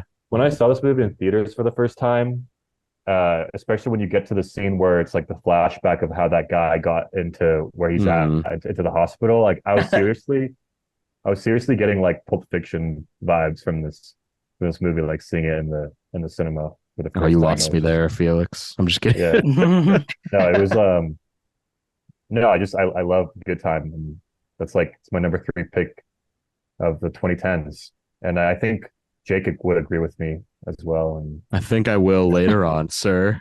yeah, I personally really want to recommend you watch Daddy Longlegs. I Yes. literally love Daddy Longlegs pretty much like almost as much as I love Good Time. It is fucking Oh brilliant. wow. okay, Yeah, I think it's Yeah. really great. It's a I would've- yeah, wonderful yeah, movie. I gotta see it. I gotta see it. I wouldn't go that far. I mean, it's a great movie, but Good Time Yeah, it's an is unpopular opinion, but I love the heart that Daddy that's true. Longlegs has. Yeah. It's very personal. Like they're just making a movie about their upbringing and like their dad. So I know what you mean. Like But it's there's so stressful too. It's It's very, really yeah. stressful. Going even further, the star of that movie, what's his name? He co-writes the movie with Josh Safdie. The fuck's his name? I forget his name. He directed a movie called Frownland, that was recently released on Criterion. I think that movie's incredible. I highly recommend that movie to everyone. It's like very early Safdie brothers style, a little bit, very anxiety inducing. So, yeah, I just wanted to say that. Okay. Uncut Gems is Got I think jams. Uncut Gems. I Uncut love that movie. Gems.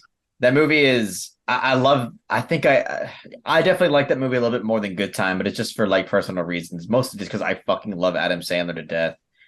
Same here, dude. Yeah. Same But also here. just because Uncut Gems was that was such a riveting, anxiety inducing, and shocking experience that I haven't got with a film in such a long time. Yeah, But it I mean kicks it ass is, too.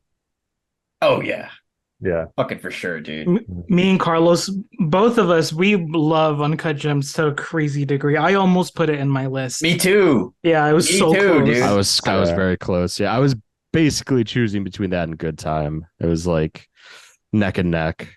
It was that- basically between like Neon Demon, Mommy, and then Uncut Gems. That was Uncut like the three. Gems. Yeah. Yeah. For me, it Jams. was the battle of the 2019. It was either between yeah. Portrait, Parasite, and Uncut Gems. My favorite movie Yeah. of that year is Uncut Gems. Of like the best. The Once year upon a has like time. 6 or 7 masterpieces, and that's like my number one of that year. Yeah. That's awesome. Hollywood, yeah, Hollywood. I don't know if Carlos and Blair would agree, but that's the Tarantino movie I would have picked for this decade. But It's a great movie, I fucking love. but I like that movie a Hateful Eight lot. more, personally. Oh yeah. Hateful Eight's amazing. I saw Uncut Gems like I shit you not, like 7 times, 7 I or 8 saw it. times in Damn. theaters. Yeah, I saw it twice. That's based. Yeah. I've seen know- it like 9 times in total. There Holy was fuck. there was Jesus. there was something about, I mean, not only did I always want to watch it again, but I always wanted to be in a setting to where I could just experience the raw reaction from everybody in the theater of what happens in the Yeah. third act of that movie. It's a good Like, point. there's nothing else like that. So like every time I went to the theater, I'm like, I just want to go to the theater so I can experience everybody's reaction to that. And it never disappointed. But I still think the best reaction I got was when I went with Blair and his mom. Yeah. And her mom. That Yeah. was That was was- such a good experience. I Yeah. remember it You so went with your clear. mom? We so went on fun. Christmas Eve or Christmas itself. I forgot. Mm. Yeah. But my God, that was a great theater experience. The crowd was very like, obviously they really like were digging what they were watching. They were very into it. And then like when that ending happened, it was like boom, like everybody just gave their reaction. It was just Yeah. something else. It was just really cool. It's like once the credits like it pans up to the stars and you could hear everyone just like release their anxiety. Everyone's like, oh, like you get that It's visceral sort finally of, over. yeah. Yeah, the I theater that reaction. was such a great time. Yeah. No pun intended. I Yeah. didn't mean to like pivot this conversation towards Uncut Gems, but No, but they're interchangeable. Like they're just honestly, they're like kind of just the same as like they're just like just as good as one another. Mhm. But I just Yeah. I wanted to put Good Time up there because I agree. I think they're like the same quality, and if in my opinion, like I could choose either, but yeah, I do want to say Good Time in terms of in terms of like a pro that it has above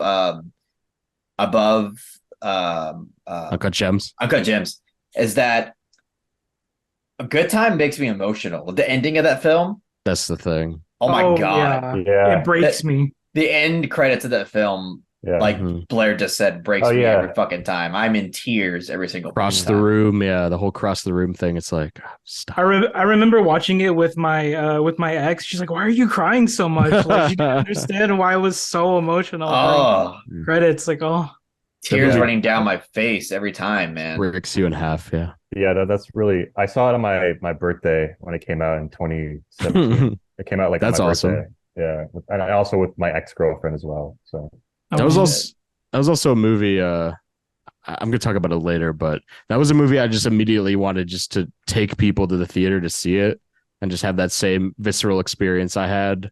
It was like infectiously, I just loved that movie. You know, like I wanted everyone else to know about it and just spread the good word of the Safdies, basically.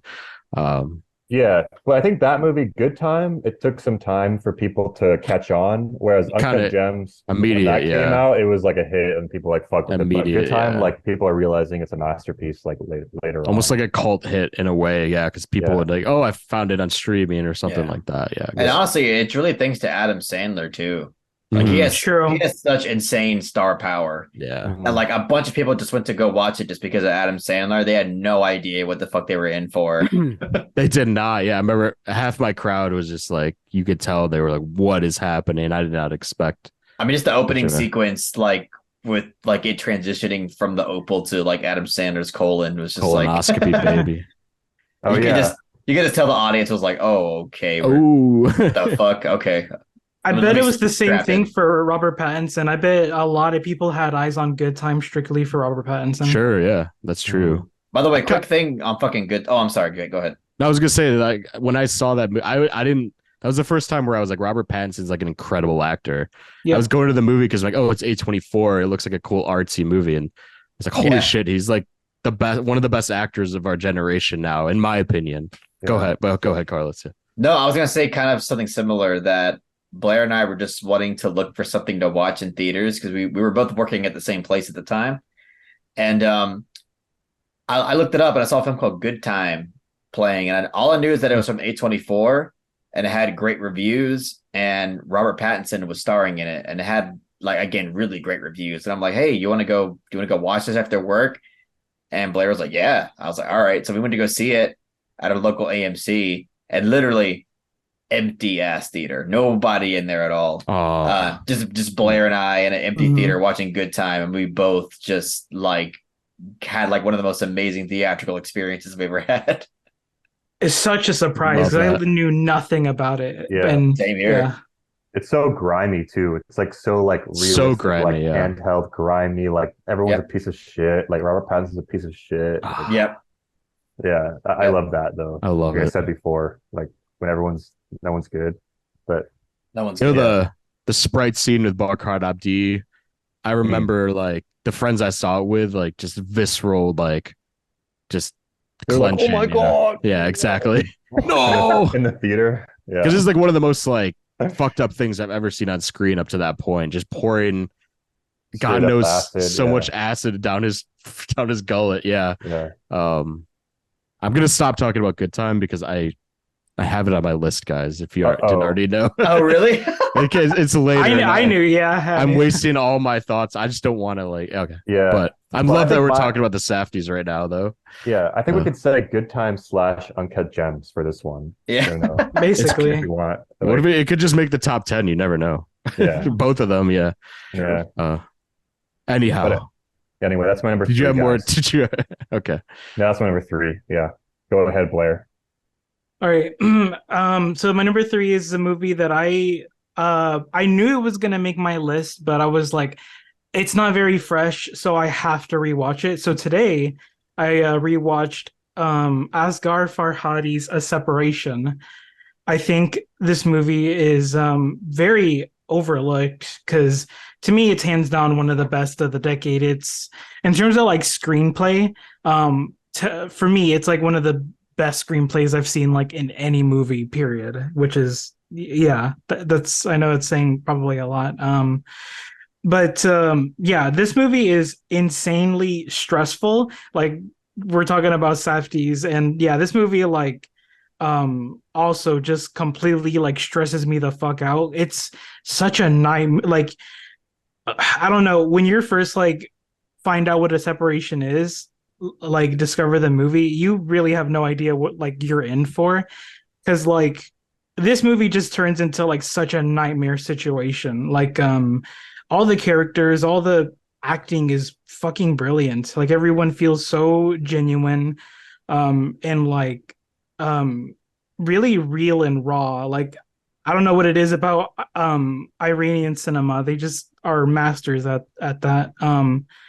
But yeah, if you guys haven't seen A Separation, I'd highly recommend it because yeah, like I said, it fleshes out like what these characters are going through super well. It takes a little bit to get going, but to me in a good way. Like it kind of like sets you up in a comforting, well, maybe not comforting, but like in this sense of like lull and but then it just completely like gets really unique in its situation. I don't know. I'd highly recommend it.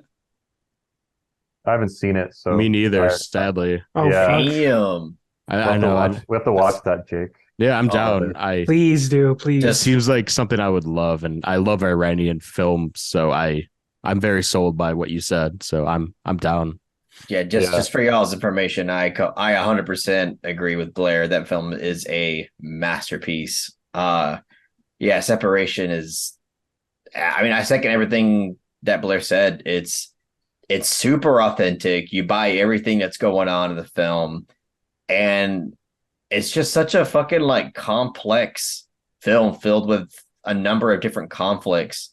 It even dives into classism as well and the struggles that honestly both classes have to deal with, and the situations that they're in, the unfortunate circumstances that the lower class is in that forces them to do morally questionable things in order to make ends meet and survive. And it's just a brilliantly acted and brilliantly directed film. Really great screenplay. The ending is fucking incredible. Oh, the ending so good. Yeah. The ending is it's an ambiguous and powerful ending that I just really, really love. I'd only seen it once. I saw it one time back when the Discord was like first a thing, and I still remember like a lot about it. But I do need to watch it again. There's sorry, Carlos, I didn't mean to cut you off. No, you're good. I'm done basically. There's one thing I want to say that really hit me while watching the movie. The main character of this movie, this is the best like representation of this kind of character that I've seen since Cachet. Like the main character in this movie has like a crazy amount in common of Cachet. Like it's so subtle, but it hits a lot of like the same beats, like in a good, unique way. They're very, very different films. But even like the ending to Cachet reminds me of the ending to A Separation. Like yeah, brilliantly written characters. Like every character, you understand their motivation and Yeah. where they're coming from super, super well. Like the movie just makes it so followable and without like holding your hand, of course. It's just really well written and well Yeah. acted. Yeah, like each character in this film has their own internal struggle and conflict that you completely understand. And it makes it like so Hmm. much more compelling because they all come from different perspectives, like they all have a different worldview about how they should go about certain things, but yet they're all kind of reasonable in a way, like you can understand where they're all coming from. And it Mhm. makes it to where it's much more compelling because you don't just have this one dimensional thing where you're just rooting for this one person or you're against this one person. It just makes it to where you're there and you're just along for the ride, just experiencing these complex situations between these characters. Um, experienced in this level of authenticity that just makes it so engaging.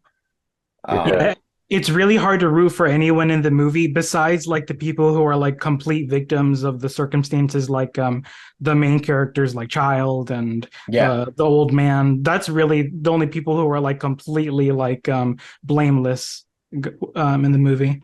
Yeah. Yeah. I've seen the cover of it. Like I've heard of this movie and I've seen the Me cover too. with the guy and the girl too. Yeah, Like just I the actually yeah. I've seen that before, but now I'm definitely intrigued for sure. Like Me too. I'll have to check it out. This was like Please watch it. it was a film I've wanted to see for a long time. Like I remember back when I started loving films, it'd be on like every list or of like best films of like the past 20 years or whatever, like or Cinefix Mm. or whatever I was watching at the time as a Yeah, teenager. Like I'd always see it brought up in certain respects. So I definitely it's long overdue. Um, so yeah, yeah, Can't wait to hear your thoughts on it. yeah, Y'all's thoughts on it. for sure. I'll rectify that. For sure. Carlos, you are next, right? I Yeah, believe so. go for it. Carlos. All right. So my my next pick is from a filmmaker that I don't think a lot of people have really heard of. He's pretty underrated. But it's a film that, in my opinion, is more underrated within his filmography, and it's Denis Villeneuve's Arrival. Nice. An underrated film by an underrated director that no one's heard To be of. honest, he doesn't get enough shine these days, so I'm glad you brought him up. That's underground, bro. Yeah, Damn. man, very obscure. Yeah. Um, yeah, this is a film that, like, I'm sorry, I just think it's like it's basically one of the most like perfect artsy and ambitious films that I've seen because this is a film that's like it's pretty big budget, all things considered. Um, and it's basically was marketed, to a wide audience, and it's accessible to a wide audience, but yet it's so incredibly artful and meaningful and cerebral. Um, it's a film that like I remember I showed this film to a few close friends of mine, and they're both like, you know, extremely casual when it comes to like what they've been exposed to when it comes to film. They can't really name you off any director any like ever. They just don't watch movies often. But one of these days we hung out and I was like, hey, I think I have a film that I'd like to show y'all that you guys might like. I showed them Arrival and they were fucking blown away. Um, they loved it and they understood it. Like they really did understood. Like they understood these kind of mind bending types of concepts that have to do with the intertwinement of time and language and emotions and extraterrestrial life and everything. Like all of that really resonated with them, and it resonates with me. It's just a really, really well crafted, artistically ambitious film that I feel like is able to resonate with anyone. It resonates with anyone emotionally and uh, uh, cerebrally. Like it's just a film that is incredibly smart. It's a film that's also very sci-fi with where it's going with how we understand language and time, and how time can be in a weird way affected by language. I just think that concept is so interesting and so philosophical, especially in the way that this film explores it. And also how it kind of intertwines uh trauma with time as well. Like it's just such a fucking really great film how it intertwines all these really interesting and philosophical themes about the reality that we live in. Um, I mean, yeah, on the surface, this is just like an extraterrestrial, almost like invasion type film, but really, like, it's so much deeper than that. And the score, too, from Max Richter, I think is his name, is so fucking great. And the opening scene to this film just yanks tears out of me every single time. It's almost like the Up effect, where like the first 5 minutes are just fucking devastating. Hmm. But like just sets the tone incredibly well and kind of gets the audience like, you know, on board with what's going to happen next throughout this entire film. And it's just film's just an adventure. It's an emotional, intellectual adventure that I just love so dearly. Just overall, like Villeneuve is a filmmaker that knows how to craft something in a very subtle, powerful, but yet accessible way that I admire on such a deep level. Um, so yeah, that's why Arrival's my number three. Hell yeah, Great, dude. great pick, man. I saw that twice in theaters as well when it came out. That Yes. definitely, I remember when I first saw it, I was very made a huge impression of me. I actually went on my Facebook and I made a post and it was like Arrival is a film people should see. And um, and then I rewatched it again with like my mom and my brother. And no, that movie, it might be my favorite Denis Villeneuve movie. Um, and Fill in a yeah, wave. I think probably my favorite movie of 2016 too. That definitely had an impression on me, and the whole like time shit they do at the end, where it's like the beginning Mm-hmm. is the end. That shit like Oh yeah. got me Mm. fucked up, dude. That got Yeah. yeah, and no, it was it's a great picture for It sure. is a great Yeah. picture. I also love how like the fucking like again, it's such a fucking like subversive movie in terms of not only the story, but how we think about time itself. Like Mhm. throughout this movie, we think of like when we get scenes of with the main character with her daughter, we think of that like immediately in our heads as a flashback, right? Mm. I know this is gonna get into spoiler territory, but We whatever. should spoil it because it's such a vital like Yeah, plot point. Yeah, fuck it. do it. Like Yo, when fuck him. yeah, fuck them. Like when we like, I just think it's so interesting how like naturally we think of these things as flashbacks, but as the film progresses in the end, we learn that these were actually kind of like flash forwards in time. So like Yeah. all these things Mhm. that happened with her and her daughter, we think like throughout the entire film, we're thinking, oh, this already Mhm. happened to her.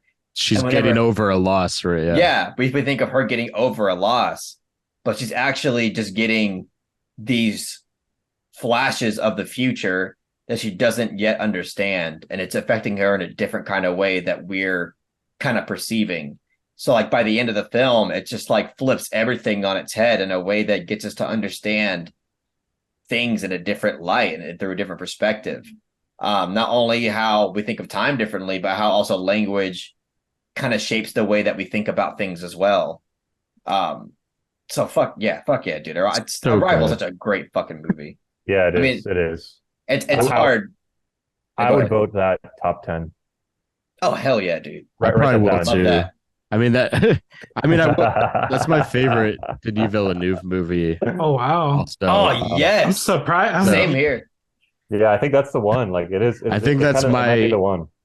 well. The way Carlos is talking about it, I just agree so much. It's just such a brilliant time. The way it constructs time and how it comments on like linguistics and how we Yep. communicate, and it kind of related to like how the world needs to better communicate with each other at such a pivotal time. Yeah. Like it's a very, it felt like a really timely movie, and for me at least at the time, and I was like, holy shit! Like I was thinking about it for days. I saw it again, and as you said, like it's like an art house blockbuster that's accessible to anyone. Like I've showed that movie to so many people, and they're like mind blown, or they have different takes on it. Like it's so accessible.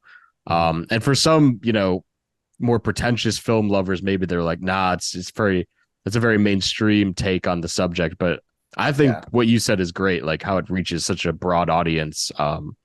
And I think that's Villeneuve's best film. Thank if you you. ask me. Because I asked, like, I remember there was a point in time where I asked everybody in the Discord to give me like their ranked Villeneuve, takes. And like Arrival was like on the bottom of almost everybody's list. Wow. I was like, what the hell? I would not suspect that. That's weird. Because they're like Roger Deakins. Yeah. Blade Runner. Yeah. Yeah. Yeah. I'm not a Arrival denier per se. I like it a lot. But I definitely prefer like Incendie and Prisoners. Prisoners is amazing too. I will definitely agree there. Yeah, that's a masterpiece. Yeah, Sicario and Arrival. Sicario is great too. Yeah. Wait, Incendies was before. That's like his French language film, right? I haven't seen it, but man, people say it's so good, amazing. Yeah, it is definitely like, I think it's the movie that came right before Sicario, if I'm not mistaken. Or no, Prisoners. I don't know. Yeah, Prisoners. Sorry, I forgot. Incendies to me is his darkest movie. But it's brilliant. That's my fucking favorite by far. I love it. What about, have you guys seen Paul Technic? I haven't seen it yet. I like that movie a lot. I know that's kind of a I like that movie too. Apparently it's like a hot, again, in the Discord, I feel like it's just weird. Like I feel at home a little bit. Like I feel very like comforted with you guys when it comes to Villeneuve. Yeah. Because like in the Discord, I just have very different takes when it comes to him. Mm-hmm. But I think probably Technique is a great movie. And again, I like that movie too. And Sandy, I do agree with Blair though. That is a film that's a must-watch film. It is very good. That's like, I think that's in most people's like top 2 or top 3 in the Discord. And honestly, I think it's warranted because it is really great. I got to see it. I haven't seen it. What fuck, I was gonna say. I was just gonna say I need to really rewatch Arrival because I saw it once in theaters, so it's been quite a while. Mm-hmm. That was another year with just so many great movies, the 2016. So it might have gotten like forgotten, it lost in the shuffle a little bit, but I fucking love it too. Johan Johansson did the score for that movie, R.I.P. He did Prisoner, Sicario, Mandy. Just what a talent, man, and R.I.P. I also really love Amy Adams personally. I think she's great. Oh, yeah. That's like the best performance I've seen. Oh yeah, easily. She's insanely good in that. Yeah. That and Nocturnal Animals, which I believe came out the same year. Yeah, dude, she had a good year that year. Yeah. And Batman versus Superman too, guys. That was her year. Felix made us watch the ultimate cut recently, BVS. Yeah. Oh, the Zack Snyder cut. Right. Yeah. It was kind of a chore, I won't lie, but it was fun to watch. Yeah. So that's my number 3. No. BVS. Alrighty. I will go next. I'm making an audible, guys. I'm making an audible because I originally had Under the Skin, but I realized we need more films in here. There's too many movies, and the way Carlos summed it up, I feel like I have nothing left to add to that bracket. But Under the Skin's a masterpiece. I will vote for it in the must-see masterpiece. Yeah, but I'm switching to a 2019 film, and Parasite. No, it's not. I love Parasite, but my second favorite movie of 2019 after Uncut Gems was actually Portrait of a Lady on Fire. Let's fucking go. Nice. I just feel like I had to throw this in the mix because this is such a masterpiece film. If we're talking about the decade, like, I feel like queer cinema became more mainstream, with Moonlight obviously was a big breakout, but also Call Me by Your Name and Portrait of a Lady on Fire, just so fucking elegant and artful and quiet. It really hits all the marks for what I love in art house film. Just very subtle, some of the best cinematography of the decade, in my opinion, for at least for what I like to see on screen, because it's very pastel-y. very understated. Very reminds you kind of like of Renaissance paintings and stuff. And yeah, just the repression that you feel between these two women is just fucking crazy and riveting the whole way. I'll never forget seeing this in theaters with all the hype built around it and just having such an emotional, cathartic experience. And yeah, I mean, if you everyone talks this movie up, so I don't want to be a broken record, but like this to me was a defining film of 2019, and I think introduced a lot of other younger people into like more art house films, romance films that are a little off kilter and artsy. Celine Sciamma is obviously a major talent in modern cinema, in my opinion. Petite Maman is also really great. But Portrait of a Lady on Fire is just a masterpiece, in my opinion. I don't know what else to say beyond that. I hope you guys would agree with me there. 1,000% Absolutely. agree. Great. Yeah, Portrait is it's crazy because I've only seen the movie one time when it came out. Damn. Yeah, it's The made fuck? such a long lasting impression on me. I remember so much about that movie, but especially like the ending to that movie. I remember like once it ended and I got the last like whatever like 20 seconds of that movie, I was like, wow, this is such a powerfully emotional piece of filmmaking. I loved it. It's Nice. yeah. I lost my train of thought. Damn it. I did that to myself. It's all good. Yeah. So I saw this movie and I think I was like in a really bad mood when I watched it. I think I was like going through some shit, so I don't It's fair, have dude. like a real like emotional recollection to it, but like people love this movie and just like parts that I stuck out to me definitely were like the parts where like they're in the bathtub and they're like tripping or something like Yeah. that on the thing and they like kiss and it's like the fucking saliva. Yeah. So I think erotic. definitely like what I appreciate from it though is not like yeah, it's like I guess it's a homosexual like lesbian picture, but it doesn't like, glorify that, in a way. It makes it more like personable, I Yeah. guess, because I get it's directed by a woman as well too, so it's Yes. yeah, but it was cool. Like I'm not as big on it as other people. I think when I did see it, I think I was like going through some shit. So like we all do, and Yeah. that can affect the way you watch a movie, I would say. But That's yeah, fair, man. I get it.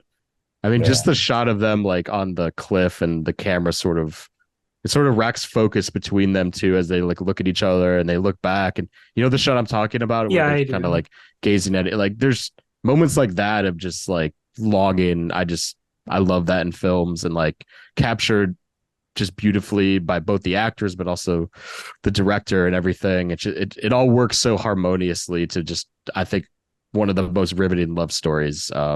I would even say up there with In the Mood for Love of all Yeah, time. me too. I don't know if that's a hot take or whatever, No, but I I No, think actually it's up agree. there. I agree. Portrait Sweet. of a Portrait of a Lady on Fire has two insane powerhouse performances, and Oh my also god. like to me, it's definitely one of the best shot films of the decade. It's fucking gorgeous. Like it kind of has that Barry Lyndon quality where like every fucking Mhm. shot is a painting. It's It that does. beautiful, and the sound design is also Mm. really great. Yeah, to me, this movie like fires on all cylinders. And yeah, this is like a rare case of like the insane amount of hype that was built to this movie. Like lived up. So much. Because like again, 2019 was stacked, but like this was the movie that I was looking forward to because out of the festivals, everyone was like, this is all the critics were like, this is a masterpiece, like a must see. And it did. I think it lived up on every facet. So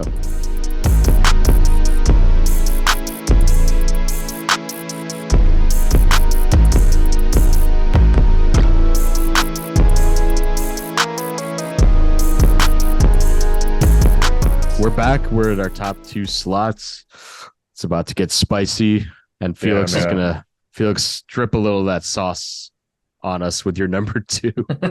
All right. So my number two pick is 2012's Django Unchained, written and directed Yes. by the one and only Quentin Tarantino, baby. Fuck yeah. Django Dude, Unchained, let's fucking go. Christoph Waltz, Yes. That brings back a Jamie lot of Foxx, memories. That steel book. I used to have fucking that. Leonardo DiCaprio. Come on, guys. let's just give it up right now, dude. Django Unchained fucking kicks ass. Uh, bro, when I first saw it, this is the greatest theater experience of my entire life.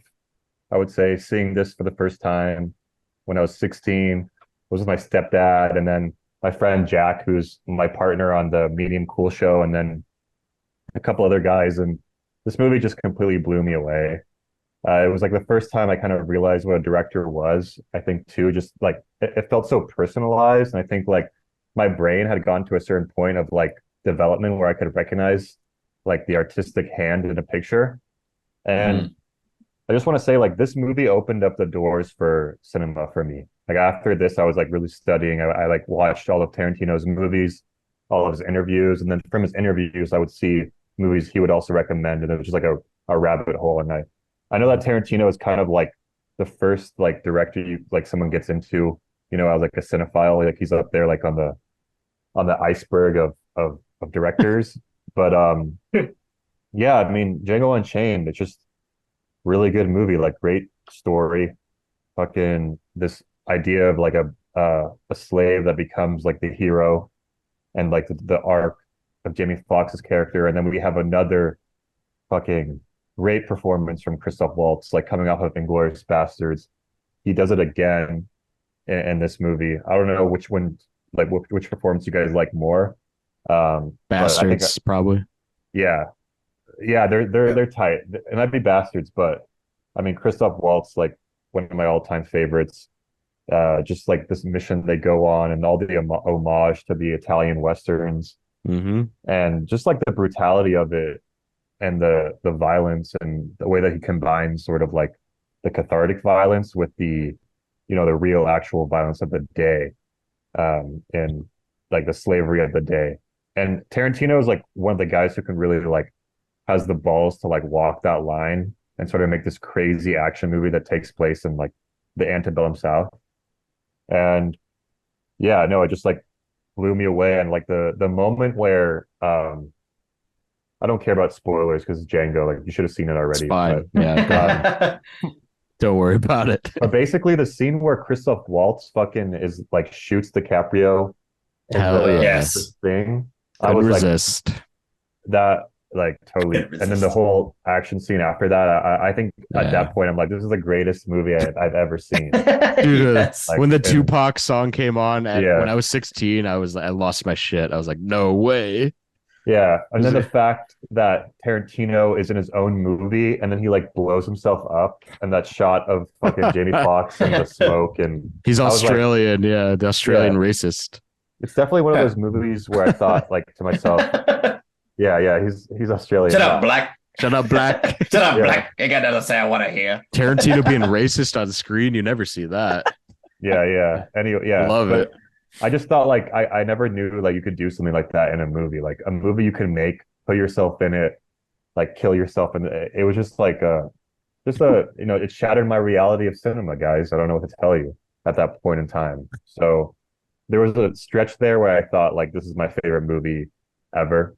There's definitely like other pictures that now over time I've like surpassed it, which I'm going to talk about in my number one pick. But yeah, Django Unchained, guys, like it's fucking awesome. Like, It's I a recommend movie. yeah, it's it's badass, great action, great dialogue, great story, characters. Yeah, it's just like a personal like Tarantino favorite of mine because I think it really opened the doors for me. For yeah, like, Nice. I had known who Quentin Tarantino was, and I think I was too young when I saw Inglourious Bastards, and I think it went over my head.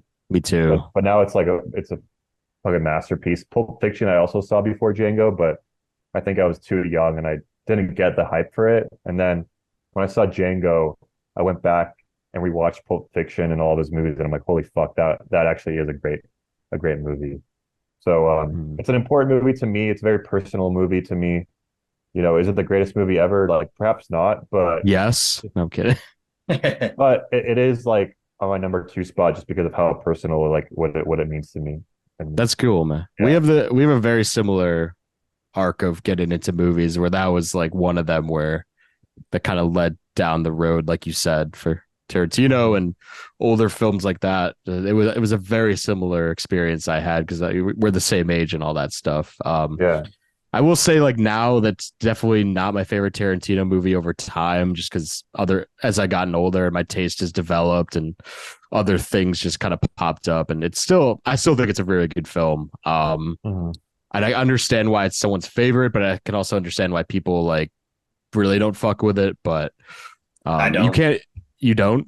No, I don't understand why people don't fuck Yeah. with it. Yeah, No, no, no. it's my least favorite Tarantino, No, honestly. Carlos says he doesn't understand why people don't fuck with Yeah, it. yeah. Yeah. Well, like Blair is like saying that it's least I favorite. mean, So like, if yeah, you, I get it. if I it's get not it. your favorite Tarantino, it's fine. But like, if you Yeah. just say like, if you just tell me it's meh, I'm like, oh, fuck off. No, I think it's great. I mean, Yeah. DiCaprio is next level in it too. I think Oh that's like my one of my God. favorite DiCaprio performances, and like just the visuals. It's like what Tarantino's visual style really took off, in my opinion, and like the epic Western landscape shots and the zooms that he does to comedic effect Yep. and like really great stuff. The monologue with DiCaprio when he breaks his hand is like all timer Tarantino Yeah. sequence too. Like I was gonna awesome say shit. when Felix brought up like the shot to uh Leo's like heart thing going on. Yeah, Mhm. that's a great fucking scene, and the action sequence after that's great. But like the build up, the entire sequence that builds up to that to me is probably my favorite scene of the entire film. Me too.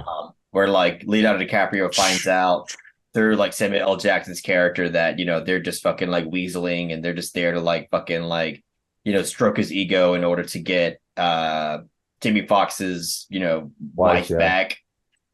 Like that whole sequence, my God, is so fucking intense, so Mhm. suspenseful, so brilliantly acted. Um, just so fucking wonderful. Well, that to me is that cinema, like that entire thing is just like so fucking great. Yeah. And Robert Richardson's photography is like, amazing too. Amazing. Oh yeah. Amazing. Like I'm just like curious for Blair though, like why that's your not to put you on blast already. I'm just curious, like why that's your least favorite of his filmography. Just to put it simply, like I think the movie starts off like really strong, but once it reaches a certain point, I feel like it really does like start to meander and lose me quite a bit. It's not by any means a bad movie at all. It's just that literally every other Tarantino film I find a lot more enjoyment. It's like tighter Mhm. on the runtime, and it's yeah, I don't know. I It's mean, I understand that because I it do. is long and sweaty, and there's a lot of scenes that you could arguably cut because it's very self-indulgent at points, but that's also Tarantino, so I get it. Yeah, mhm. I'm fine You with know, self-indulgence, that's the honestly. thing. Yeah, yeah. There's nothing bad. I would just say I get it. Why? I Yeah. do understand why people say like it's 20 minutes too long or whatever, Yeah. but It is to long. me, Mhm.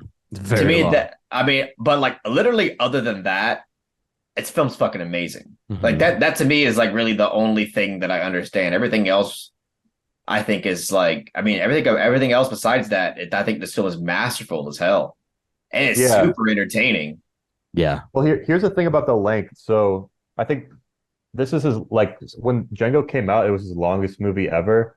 And this is his first movie that he did with Fred Raskin, his editor Fred Raskin, because everything before that was Sally Right. Menke. And I Yeah. think Sally Menke had more of a grip on Tarantino because she started with him when he was just like a small, like his first movie. So she had like more of a say in like cutting things down. I think she had like a tighter editing compared to like Fred Raskin, who was coming in, and Tarantino's already an established master. And he's like, Tarantino's like probably like fucking, you know, talking over you and like telling you how he's like so Yeah, intense that like it's hard to say no to him. I yeah, think at that point, I think that's what's going on with Fred Raskin's movies because this Django Unchained, what's The Hateful Eight Hateful and Eight. Yeah. Once Upon a Time in Hollywood are all his longest movies after his since like R.I.P. Sally Menke. But I think she had like a Yeah. tighter grip on like her opinions really mattered and she kind of She. could stand Yeah. up to Tarantino, you know what I mean? She probably That's my challenged theory. his. That's my theory. I agree totally. She challenged probably his Yeah, ideals and stuff. Like Thelma Shoemaker with Scorsese is a similar thing where yeah. yeah. she probably puts hold on his big ideas and sometimes maybe he's Mhm. overly ambitious sequences, stuff like that. And then Tarantino, like you're right because like all of his movies post Django are long as shit. And like Once Upon a Time in Hollywood, I think their cut that was like there was a cut originally that was like 5 hours or something Yeah. Yeah. before, and I was like, yeah. But again, like we don't have directors doing that, so I don't think it's an issue. I think it's just interesting Mhm. to look Just like an back on. interesting point I wanted to make about the length. But yeah, I Yeah, can it's really people cool. Yeah, think it's like really long. But anyway, yeah, that's my thoughts on Django Unchained. My number two pick for the greatest the films of the Django Unchained. 2010s. The So It Django. def it definitely took me on a trip down memory lane, just thinking about yeah. seeing that for the first time and all that shit. Mhm. But Blair, you're number two. So yeah, my number two was my number one and two were super duper easy because they've always just been my absolute undisputed favorites of the decade. So my number two, happy to announce I'll represent Park Chan Wook again because I'm going to go with The Handmaiden Let's 2016. go. Damn, Yeah, damn. Over this Parasite. yeah, it's tough because Parasite is fucking phenomenal, but I don't know. The Handmaiden, I arguably like it better than Old Boy as well. Like it's I do Agreed. too. freaking I agree with you. brilliant, Yeah. absolutely brilliant on literally every phase of filmmaking, in my opinion. It's funny because like this is another like obviously lesbian story, but it's so different from Portrait of a Lady on Fire. Like if you look at like their plot synopsis, they would seem a little similar because they're not like allowed essentially to like be together, but that obviously doesn't like stop them. But they're like The Handmaiden just goes through so many like twists and turns. Obviously I'm not going to give away like what happens, but there's something that happens in the middle of the film that just completely recontextualizes the whole movie. That's like Yep. done in a way to where like people who don't like that story beat, like you can't even help you can't help but like admit like that was like really well done. um I haven't seen much from like the two lead actresses in the film, but they both give like insanely great powerhouse performances. And on top of that, I just love like the style of like traditional the Japanese themes, and like how um sorry, I'm just kind of like all over the place. No, No, you're good. it's a great like erotic thriller film.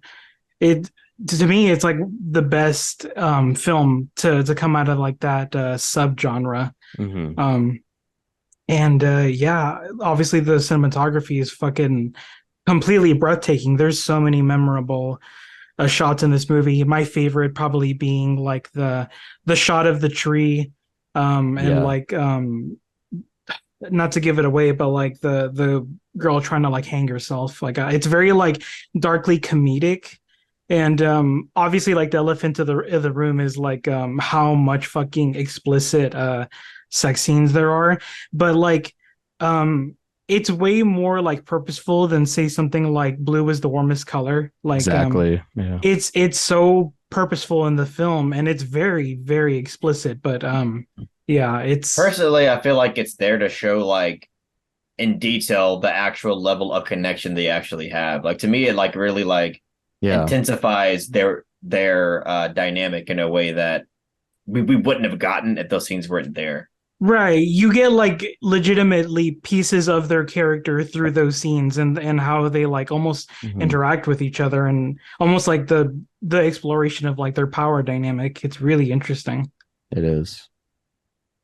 Yeah, the I, way I that they tell I go ahead, Felix. the way that they tell the story too, like this whole shifting perspective as like sort of Rashomon thing they do Yeah. is I love that when like cinema really does like a sort of like a time, space, and memory aspect of just switching perspectives that only like really cinema can like do and like as Hmm. an Oh art yeah. form, like storytelling wise, you know?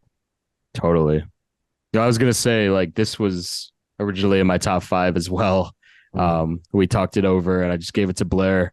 But I I appreciate that. of course, no, of course, and you had you know, a great take on it too, because I agree. Like I also prefer it to Old Boy, which may be a hot take, and even just re-release of Old Boy came out, I fucking love that movie so much. Me too. I think Park Chan-wook's like one of our greatest craftsmen in cinema, in modern day cinema, in my opinion. Just like his editing style, the way he shoots things, his darkly comedic tone that he harnesses in all of his films.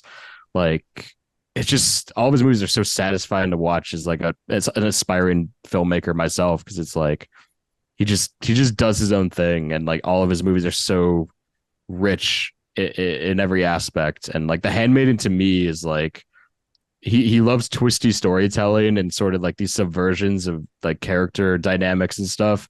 And The Handmaiden has all of that, like on top of like being an erotic thriller, really compelling sort of character shifts and stuff like that. And yeah, like that's such a fucking good movie, man. I just love it so much.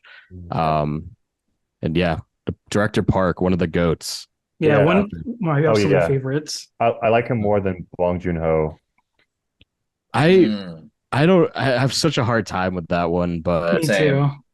I mean, I don't think similar to what Blair said. I think The Handmaiden is my favorite, like of all those films. But Yeah, I think I agree. I think I like Bong Joon-ho a little bit more, but they're both phenomenal. I mean, like Yeah. Parasite, Mother, Memories of Murder. Yeah, that's you know, why. Because I think Mother is a 10 out of 10 for me.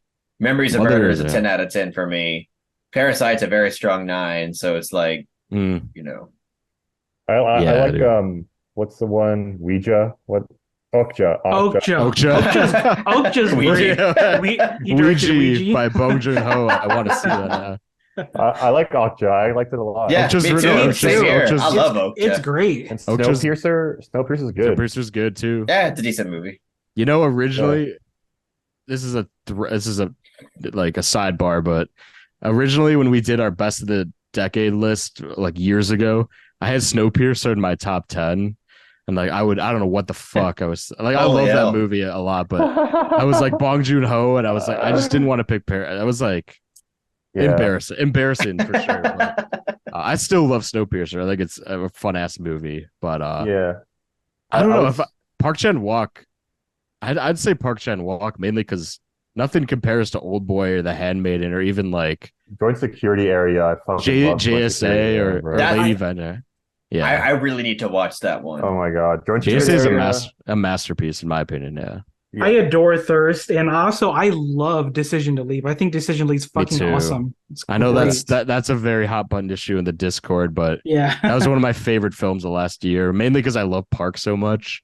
And I saw it like twice, but it's a very complicated movie for a lot of people, so I get it. I agree though, Blair. I love it. Awesome. Yeah, definitely Old Boy, Joint Security Area, Handmaiden. They're definitely probably my top 3 for the Yeah. Park Chan-wook movies. Yeah, Sympathy for Mr. Vengeance, Lady Oh, yeah. Vengeance. so Love good. those movies. So good. Oh my god. Yeah. No, just the way he tells his stories is just so unique, They are. and they're so modern and fresh. Like, yeah. Digital photography and the Yeah. new one. Yeah.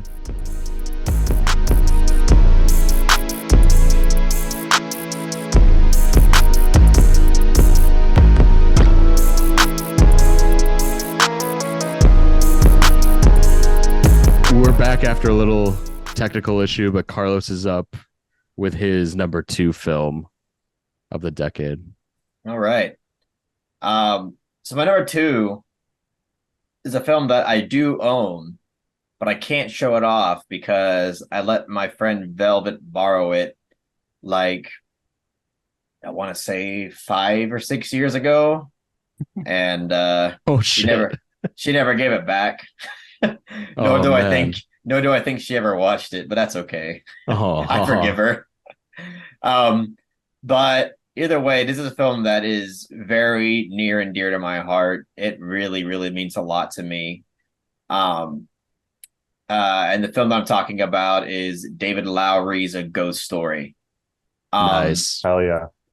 Yeah, this is a film that just like it came into existence and presented itself to me at just a crucial moment in my life. The timing was just so, it has a huge part as to why I love this movie. I mean, regardless, I would love this movie whatever time it came out in. But the fact that it came out around this time, I mean, around the time that it did, um, made it to where it just impacted me much more emotionally.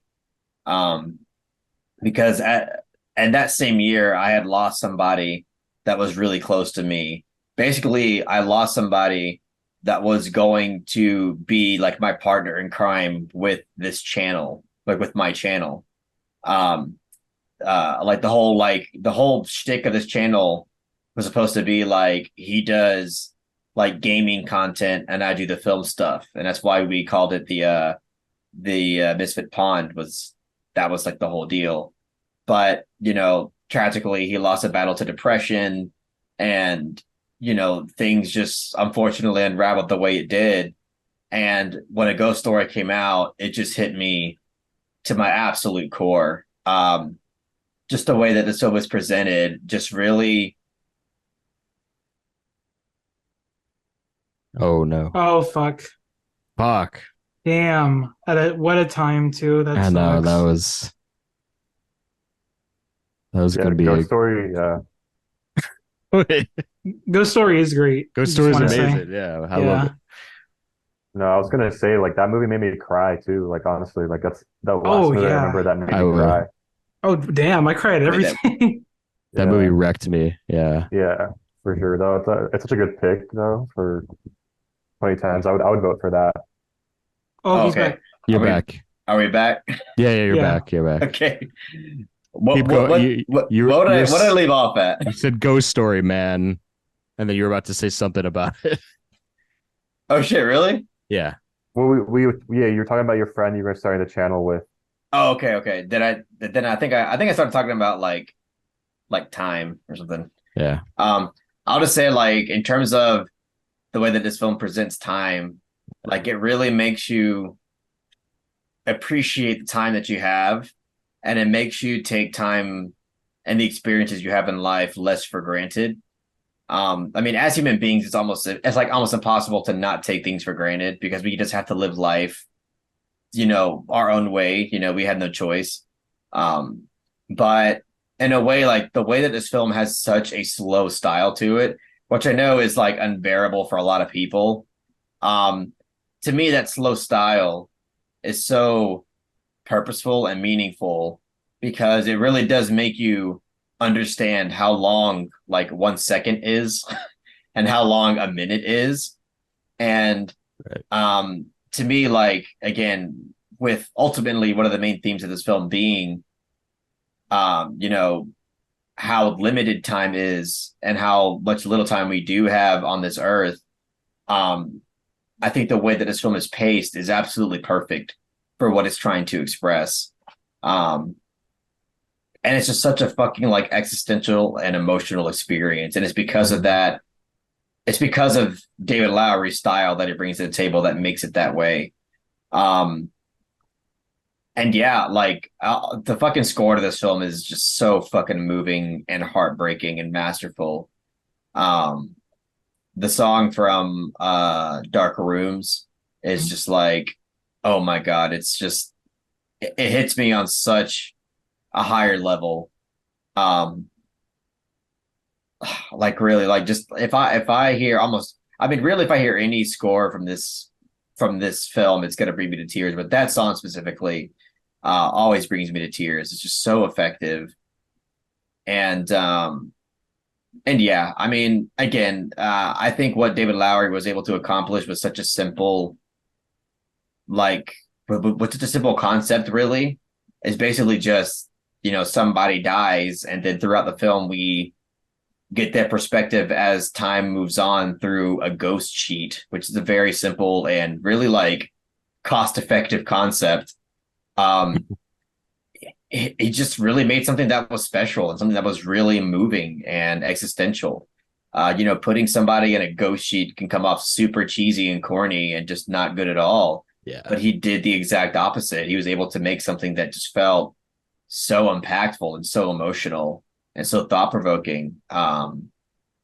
So yeah, I mean, overall, like I think he was able to use this very simple and cost-effective concept in a way that makes all of us think about not only our place in the universe, but just how valuable time is in general. Um, but yeah, that's all I'll say about it. This movie is just so special to me. I love it. Well, thank you Yeah, for for, sharing that. That's a really great connection you have with that movie for sure. And mhm. I second everything you said. I absolutely adore the film. I actually got a chance to meet David Lowery once. After for a screening of this film, he did a Q&A, and I went up to him and told him how much the movie meant. And he was like, he was just such a real welcoming, direct. Usually sometimes they're a little off put in or up their own ass. But he was like, yeah, man. He's like, it's cool. You want to get into films too. And he was just super. And you could see that the genuineness, like, and the how much humanity he has in this film. So, so I agree. I think it's an incredible movie. Um, yeah. Yeah, I feel the same way. Like we were just saying when you were gone, Carlos, when in the middle of that, I was just telling them like this is like the last movie I remember where I actually cried during it. And Wow. specifically like the scene where it's just so fucked up how he's like has to like be in this house seeing everyone's like his like Yeah. partner's life and move on without him, and he's like kind of forced to watch that. And like the scene where she like finally brings some like guy home and he has to like kind of be Yeah. there and like watch that. Dude, that like destroyed me, bro, because I think Yeah. I was also kind of still going through like the aftermath of a breakup at that time, and like kind of like feeling like I really just like felt that like people, like move on from you once you're Yeah. gone and shit. And but like it sounds like hell to like if you died and you had to like be there and see like people move on from you and shit. Absolutely. That is really tough. And then just like that's just like one part, but like the rest of the movie, the way they do time and stuff, yeah, it's incredible. I was blown away by this movie for sure. It absolutely like it's just such a complex feeling, like having to come to grips with the fact that people have to move on. Because like, I always tell people like, if I die, I don't want people to at all. I mean, the ideal situation is I don't want people to feel sad. Like I don't want anybody to ever cry over me. Mhm. But that's just not reality. I know that some people are going to, and that's just the reality of it. But ultimately, I would love for people to move on. Like I don't want people to linger on it. I want people to move on because I think that's healthy. Lingering on things like that is going to rob you of a quality life. But at the same time, like if conceptually speaking, if I had to sit there and witness people moving on, that would hurt. That would be Yeah. devastating. And I'll be lying if I said that wouldn't be devastating. Yeah. It's a very complex feeling. It's something that has to happen because it's good for them, but it just hurts to know that in a way you're kind of being forgotten. Mhm. Um, but yeah, Absolutely. I agree. It takes a very taboo and like uncomfortable subject that we all try to bury deep down in our subconscious, but it does it in a very elegant and like loving way. That's why I love this movie. It's like it's just about humanity in general. And like I remember halfway through this movie, there's that monologue that the guy from Old Joy actually gives. And like that scene, I was like, it's just so, it might a lot of people call it preachy, like the writing in that scene, but I thought it was like incredibly profound and like personal.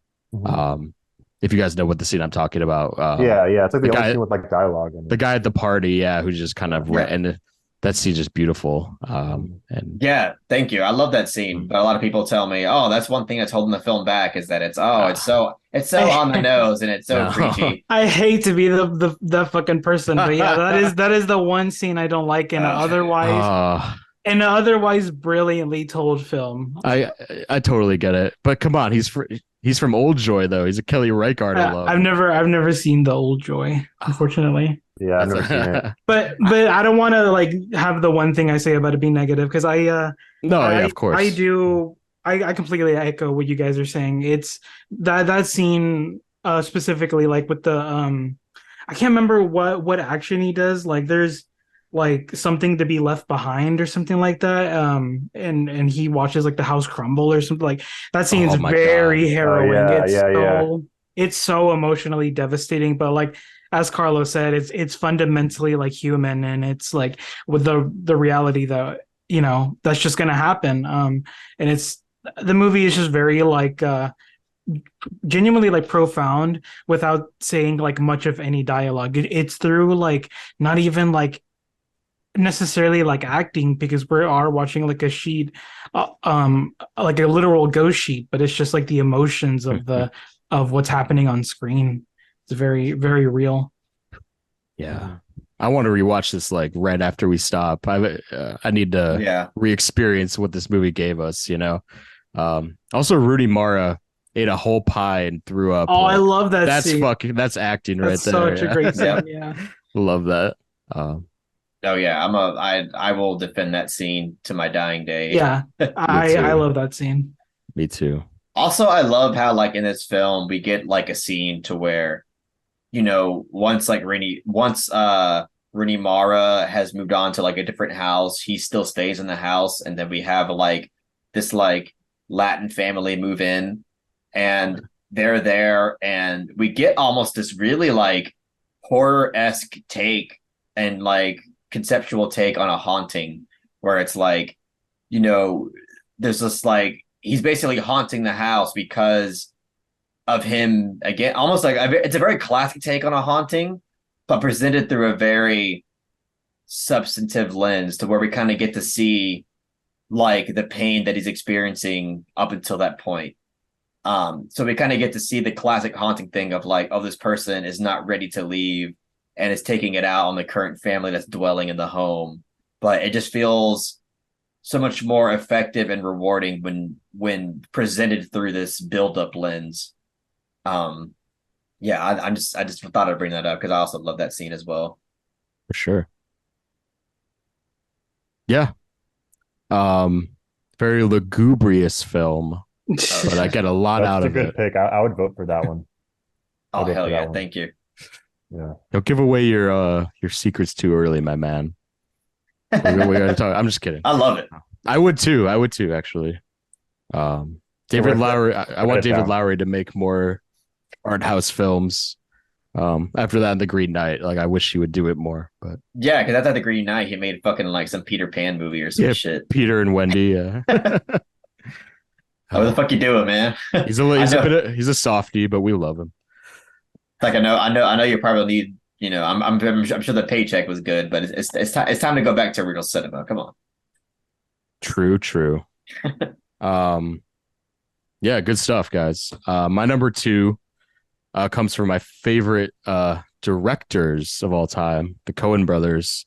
And this is one of my favorite films by them. One of my favorite films of all time, and that is Forgive the Normie Blu-ray, but that is Inside Llewyn Davis by the Coen brothers. Fantastic film. Which is, I mean, what we've been kind of talking, a common theme today is just films that got us deeper and deeper into films. And this was a film I saw in theaters back in 2014. Very thriving time for, there you go. We got the criterion there. Thank you for that.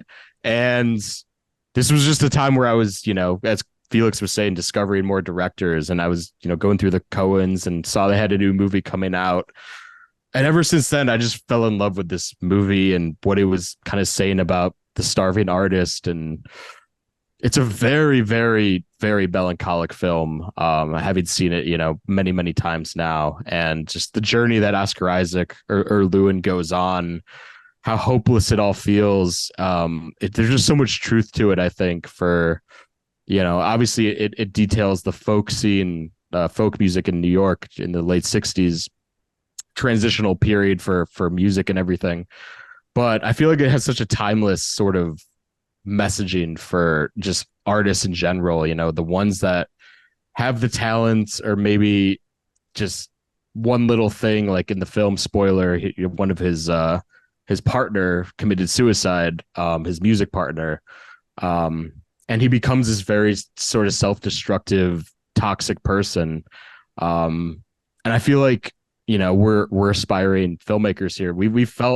I've very much related to Llewyn's struggle many times, where he's just kind of drifting around and he's just so tired of it all. And he feels like he has the talent and a voice to sort of contribute to the scene, but no one's giving him a shot. And I feel like for the Coens, like a lot of their movies are either really ironic or sort of poking fun at their characters, but this movie felt like a very genuine character study.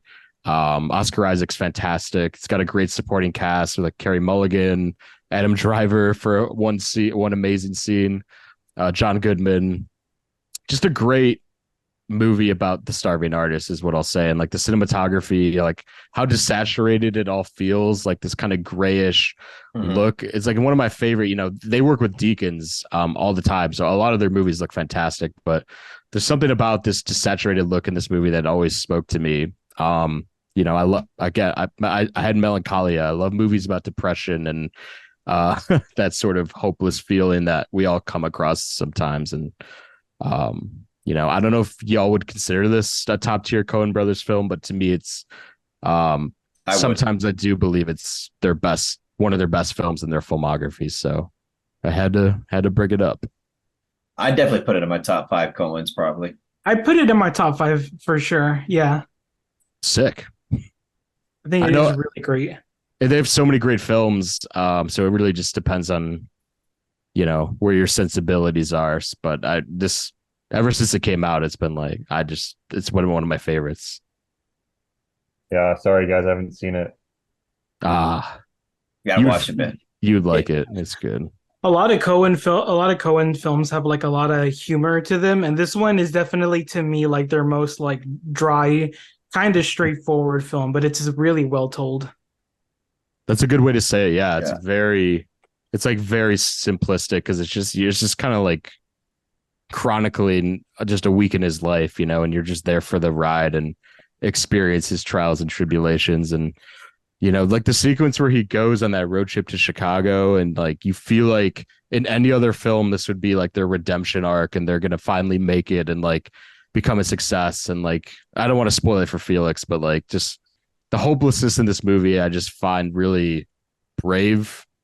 And for kind of like a very people define what people would expect with it.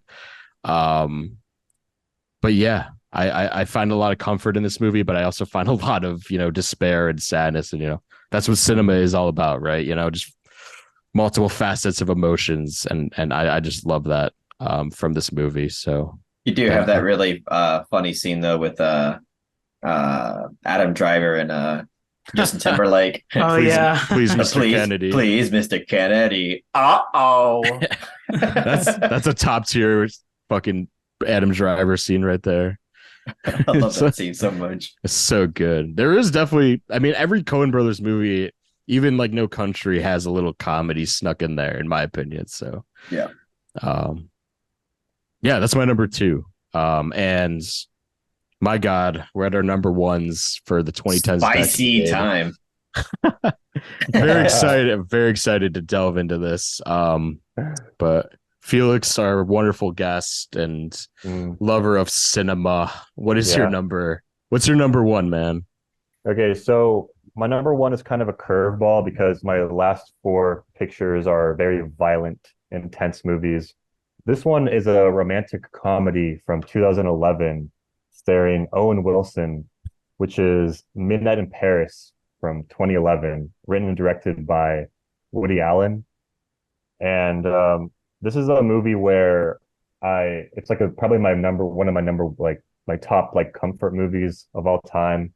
Whenever I'm like feeling down or whatever, I'll watch this movie. And then anyone I actually show this movie to, like I can show this movie to like anyone, like my family, like I show this movie to my family and anyone that like, anyone I want. But I just I don't know, this movie also has like a special place for me just because it has like this message in it that I never really saw in a movie before, that like it kind of deals with like the human condition and modernism and this idea that no one's really satisfied in the time they're living in and they want to live in a different time. And I definitely feel that way a lot. Like just thinking about like Jake and I have conversations about like Chicago, living in Chicago, how we feel maybe things were better back then. But if you went back to that time and lived it, like you'd probably feel the same because that was the present moment. And there's a line in the movie where Owen Wilson is like, oh, like no one wants to like live in the present because it's this present's unsatisfying because life is unsatisfying. which is kind of like a something that really stuck to me. And this character is going back in time to, you know, Paris in the 20s, and he's like, oh, I'm finally in the golden era. I'm living in the golden era. It's all great to him, but he starts to realize that the people in the 20s who's like the contemporary was like the 20s, like think that like the greatest artistic era is like even before them, like the 1890s. And there's a point in the movie where he goes back to the 1890s with Marion Cotillard's character because he falls in love with her. And when they meet the artists of the 1890s, they're thinking, oh no, the best time is like the Renaissance. So it's always like this like cycle that he realizes, and that like really like stuck with me. And I just think it's like a very tight 90-minute movie about kind of like he combines contemporary era, he combines a period piece and fantasy, which is something that if you watch his filmography throughout the years, he's never really done that before, but he's always dabbled in fantasy or a period piece or like a kind of a contemporary romantic comedy. And this one, he like combines all of them, and he just, in my opinion, absolutely nails it. And I think it's a masterpiece of cinema. And like it's just like a tight 90-minute movie too. And just like I can put it like whenever I'm feeling down, I just like put it on and I just feel so much better. And yeah, I just wanted to talk about Midnight in Paris because it's probably my favorite movie of the 2010s, just because I just enjoy watching it so much. And a lot of the movies that I would have put on this list, like even like Django Unchained, like I can't necessarily, like I know every scene from it basically, and I can't watch it like all the time, but like Midnight in Paris I can watch like all the time. And I just think that the writing and the way it's shot, like the fantasy elements, and like Darius Kanji's cinematography, like of like the present day versus like back in the 20s, how he makes like romantic feel to it. I love this movie. Yeah, and then yeah, that's Nice. my thoughts about Midnight in Paris. So yeah. I mean, I love the way you speak about it, you know, and your kind of viewpoint on the and then everything how you relate to it is, I think it's really good. Mhm. I won't give my, I don't want to ruin, you know, your pick because I'm not a huge Woody Allen fan, but I do Yeah. like how you connect to it so deeply. Mhm.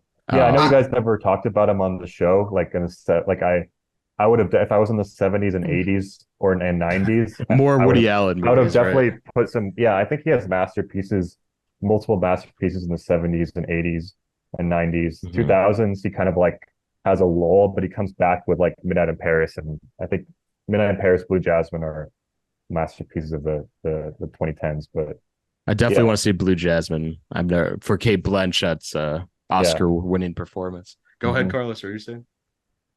Oh, I was gonna say I've seen Midnight in Paris. I saw it, my God, forever ago. I Me think I too. saw that It's movie been a minute.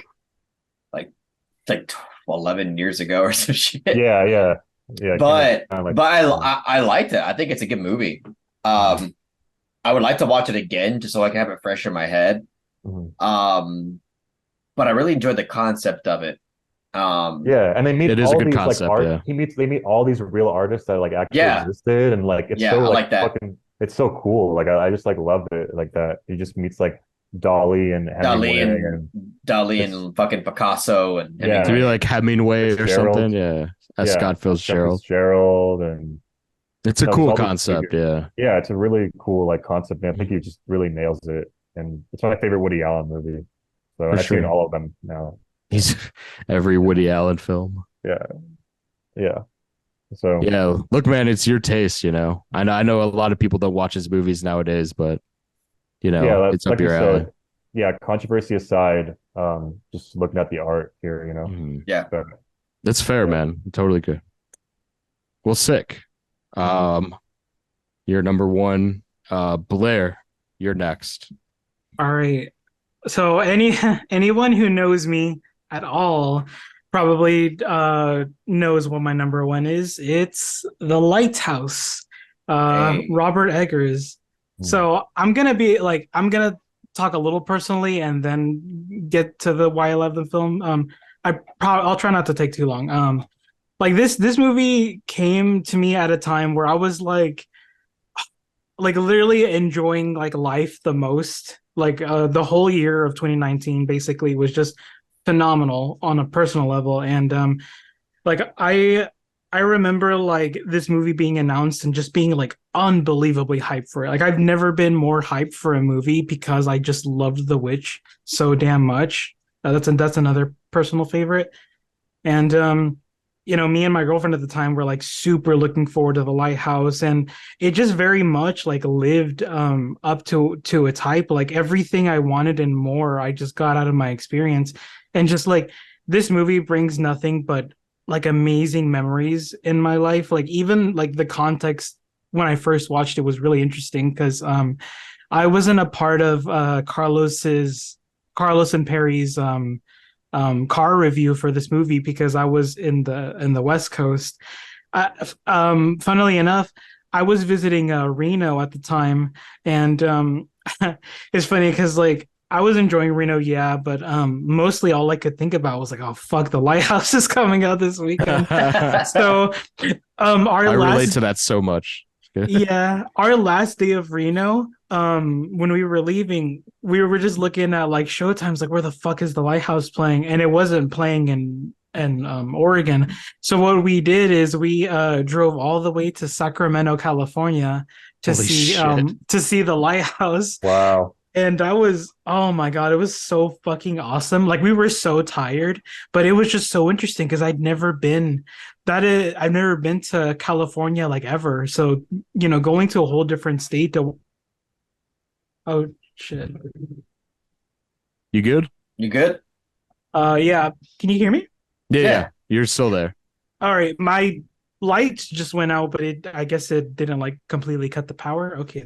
Yeah, Anyways. I think the storm is like drifting. to Yeah, where holy you're at. shit. That's trippy. Yeah.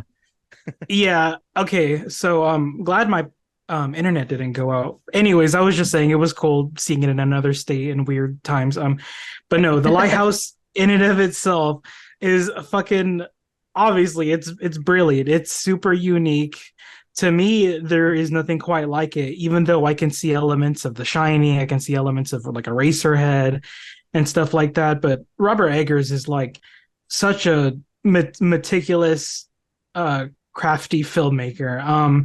And obviously, like it's super humorous while being like genuinely like suspenseful. I adore the fucking authentic like dialogue. The dialogue in general is just really like funny and like make almost makes the movie. Like Willem Dafoe gives like the performance of his career, and obviously Robert Pattinson does a phenomenal job. It's like it's not even that old, and it's already super iconic with like any like film lover can just quote like the "oh, you're fond of me, lobster" and shit like that. You're fond of me, lobster. There's just so love many that. yeah, there's just so many like amazing sequences that just stick in your mind so much. And even like the weird like nautical themes is just part of why I love this movie so much. Like the fucking mermaid stuff and even like the sound design of like the seagulls, the waves crashing, the fucking foghorn of the lighthouse. It just adds to its like really unique tone and atmosphere. Like I feel like I could go all day of why this movie just is so perfect to me. It just screams Blaircore. And yeah, I'm curious to hear how much you guys like this movie or potentially hate this movie. I don't know. Could never hate it. Yeah. I love it. That was If you hate this movie, something's fucking wrong with you. yeah, you gotta screw loose, Johnny. Yeah. No, this was like one of my favorite theater experiences ever was seeing this movie, just beyond baffled as the movie went on, but just so enjoying it so thoroughly. As you said, the dialogue, and I'm just a sucker for movies that are like deconstructing masculinity in a very absurd way, and power dynamics and stuff like that. And like their dynamic is just so fucking just fun to watch throughout the whole runtime of the movie. It just obviously Robert Eggers' cinematography is unreal.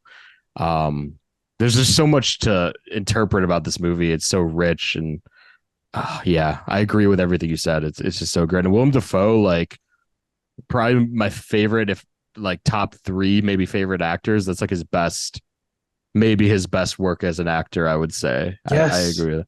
1000% agree. It's like, Yep. holy fuck. Like, yeah. I mean, Felix and Carlos could chime in, but I agree. I think it's a masterpiece. And my favorite Robert Eggers Yeah. films thus far, yeah. I'd say. Yeah. Yeah, I think it would probably be my favorite Robert Eggers film as well. And also just when I saw this movie too, it's a very memorable experience because I was staying in where I'm from in Sonoma, California, and we were having a lot of fires. So a lot of Oh, fuck. a lot of electricity was out. So when we went to go see this movie, we had to drive into another town called Napa. And when we were driving, it was like no lights on the road. It was just smoky. Oh Like shit. the atmosphere was just crazy going to see this movie. And like seeing this Terrifying. movie during that period, like the lighthouse is just like added a whole new experience to it. Like just the whole atmosphere and the way it's shot, like the intro shot of like the island and them on like the boat and everything. And Mhm. I also like the ending is really cool too when he like goes up to the lighthouse and he's like, ah, it's like the Yeah. distorted fucking sound and yeah, it was Oh, the editing It's and the kind of sound, man. disturbing, honestly. Yeah. It is Yeah. very fucked up. Yeah. Yeah. and When it was he's like, yeah, when he's that was- like masturbating to the figure, and like thinking about the mermaid, it's like some of the most effective editing that year. I remember I was just it's so grotesque and like feels so dirty. Yeah. yeah, the mermaid's Oh, vagina so good. too. Yeah, and you see, Yeah. oh, man, Yeah. The Eggers mermaid is puss. the mermaid puss. Eggers is like, yeah, he goes there. I love it. I love him for that. Mhm. So I definitely had a memorable experience seeing that and then driving back afterwards in the dark. And there was like a house on fire, like when we were driving back too. Oh my Holy god, shit. God. Yeah. it's like the end of The Witch a little bit there. Yeah, it was, Yeah. but there's Yeah. definitely, I was gonna say, in terms of Robert Eggers' filmography, personally, The Witch is my favorite. But The Lighthouse is obviously like a very, very extremely close second. Mm. Yeah, I fucking love The Lighthouse. I watched it and like in a double feature with Parasite in theaters. So damn. That's I watched, dope. I know I watched Parasite, and then after that was finished, I basically like right out of the gate went out to go see The Lighthouse, like right next to each other, and that was the best double feature ever, I think. Yeah. Pretty undeniable. Yeah. Yeah, I love the film. Like pretty much everything y'all said is, I mean, I agree with it. Psychologically speaking, it's just such a fucking powerhouse. Robert Eggers is just such an incredible director. I mean, he's new, he's only made like 3 feature films, but yet like he's just like really showcasing himself as being a guy that we can look forward to for the rest of our lives, basically. So yeah, I mean, I love The Lighthouse. That's all there is to it. I love it to death. Yeah. 2019 is like such a great year. Unreal films, year. like, Yeah, it's crazy how good the year was. Mhm. It's just a year of auteurs, because like not making super big movies per se, but just like very auteur driven works. And it was like really inspiring, honestly. Yeah. Yeah. Avengers I- Endgame. Yeah, of course. Yeah. Avengers Endgame. Yeah. X-Men Dark Phoenix, like come Yeah. on. I Gotta- saw that. I saw that. I remember. I did too. It was horrible. It's like the rise of Skywalker to close out the year. Uh, Yeah, that came out too. Yeah. I'm sure you guys will agree, but like Nosferatu, I cannot fucking wait for his Yes. Oh, yeah, it's gonna be Nosferatu great. movie. Yeah. God, yeah, everything he makes just gets more and more exciting as time goes on. Love Yeah. to see it. The Lighthouse is literally like in my top 3 favorite movies of all time. It's so special to me. I Wow. literally love it that much. Yeah. Love that. Yeah, hell yeah. Carlos, yes, you're my up, turn. my friend. Yes, sir. All right. So my number one is a film that was it's basically tied with the Ghost Story. The only reason why I put this one at number one is because I feel like this one is not nearly as personal as a Ghost Story. Like this one I feel like has like objective qualities to it that is just like undeniable. On top of the fact that I also just personally love it to death. The film I'm talking about is Moonlight from Barry Jenkins. Um, this to Love. me, I feel like there is a valid and fair argument to be made that this is like in the top 20 to 25 greatest films ever made. And I understand it's very early on to decide that because a lot of what decides how great a film and just art in general is time itself. Um, but Moonlight is just such an important and emotional piece of filmmaking and so powerful and stylistic. Barry Jenkins just he really like brings his voice into this film in a way that isn't like flashy or over stylized, but you can tell that there is somebody's fingerprints all over this, and it just manages to be something that is so compelling and again just so powerful in ways that again I think is very important. I mean, this film is ultimately about identity and just how your environment can completely rob you of your identity, because it just forces you and molds you into something that you have to be in order to survive. And this film, I feel like, demonstrates that perfectly. And funny enough, I mentioned the Neon Demon earlier, where I had a full film analysis where I discussed every single scene of the film. I actually did the same thing with the Moonlight. I have a video on YouTube, on my channel, that is literally me dissecting every single scene in this movie from start to finish. Cool. And it's a film that obviously just from that statement, I obviously got so much out of. Like every single scene of this movie has something compelling and important and emotional to say.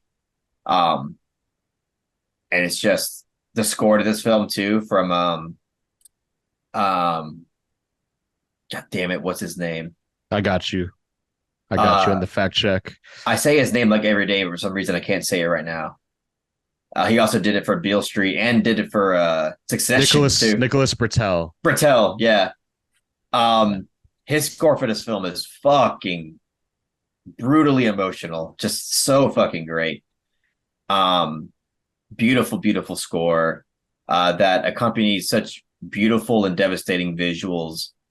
Um, yeah, I guess I'll really stop there, but this is a film that I love to death, and again, I think is one of the objectively greatest films ever made, and I will forever love the fact that Moonlight won Best Picture and subverted everybody's expectation, overtaking La La Land. Not that La La Blah Land's a blah bad movie. land.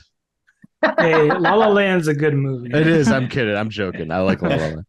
I was gonna say I'm not like in love with La La Land, but it is a pretty damn good movie. But Mhm. Moonlight to me is just, I don't know. I'm so glad that it won because to me it's so much more important, and it is to me like a much better film. Um, so yeah, that's all I'll say for now. That's I've a only seen fucking Moonlight great once. pick. Really? Yeah, that one time in theaters I saw it with Carlos. I've only seen it once.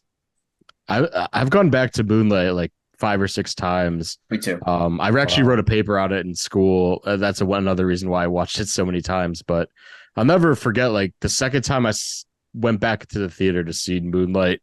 I went to the Art Collect in Chicago, which is a very trafficked theater, and just like when it ended, like everyone in the audience like sat there for Yep. like the entire credits, just processing what they just saw.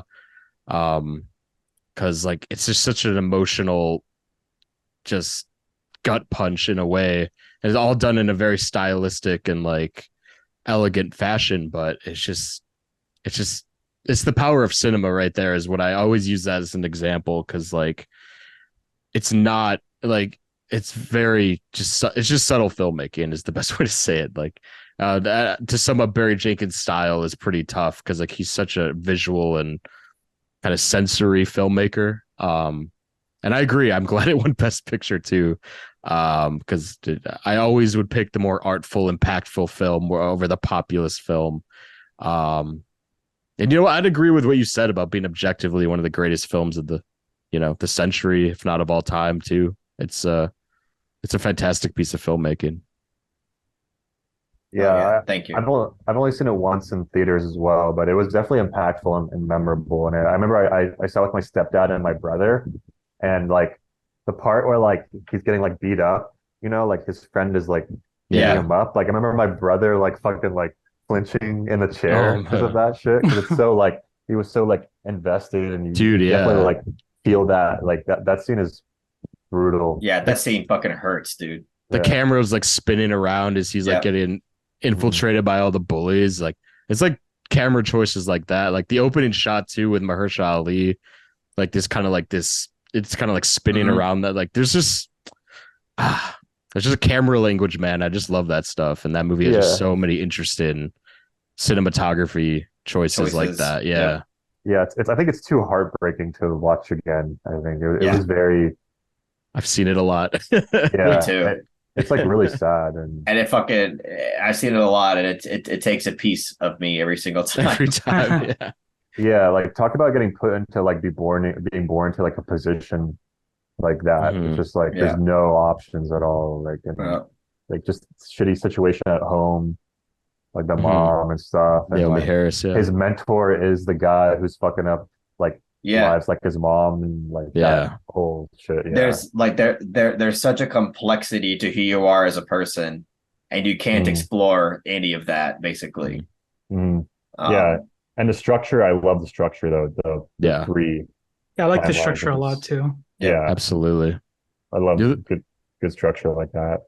The third act, like in the diner, especially, that's like one of my favorite scenes. Like it was very Oh, yeah. long, but that elongated scene is because it's like that whole concept of running into someone that had such a major impact in your life, and like that it's so unsaid and it's so subtle, but like goddamn, yeah, and Yeah. what that meant to him didn't mean nearly as much as it meant to the other I person. know, fuck, I'm crying just thinking about this. God Yeah. damn.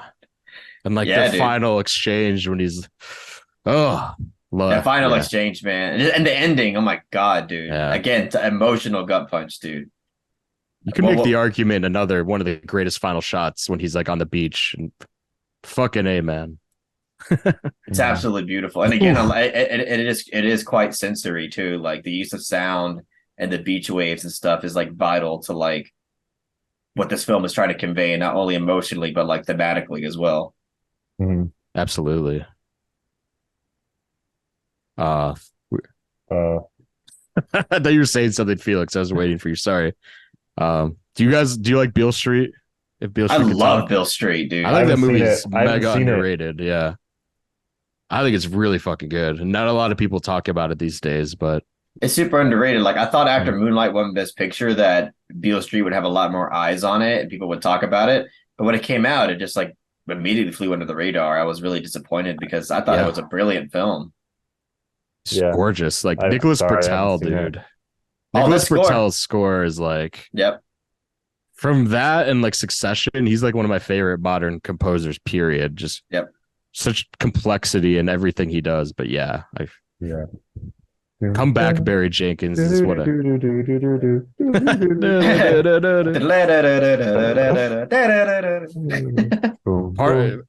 part of the reason why I watched that show when it first came out, like season 2, I was like, oh, Nick Bertel did the music, I'm in, like immediately.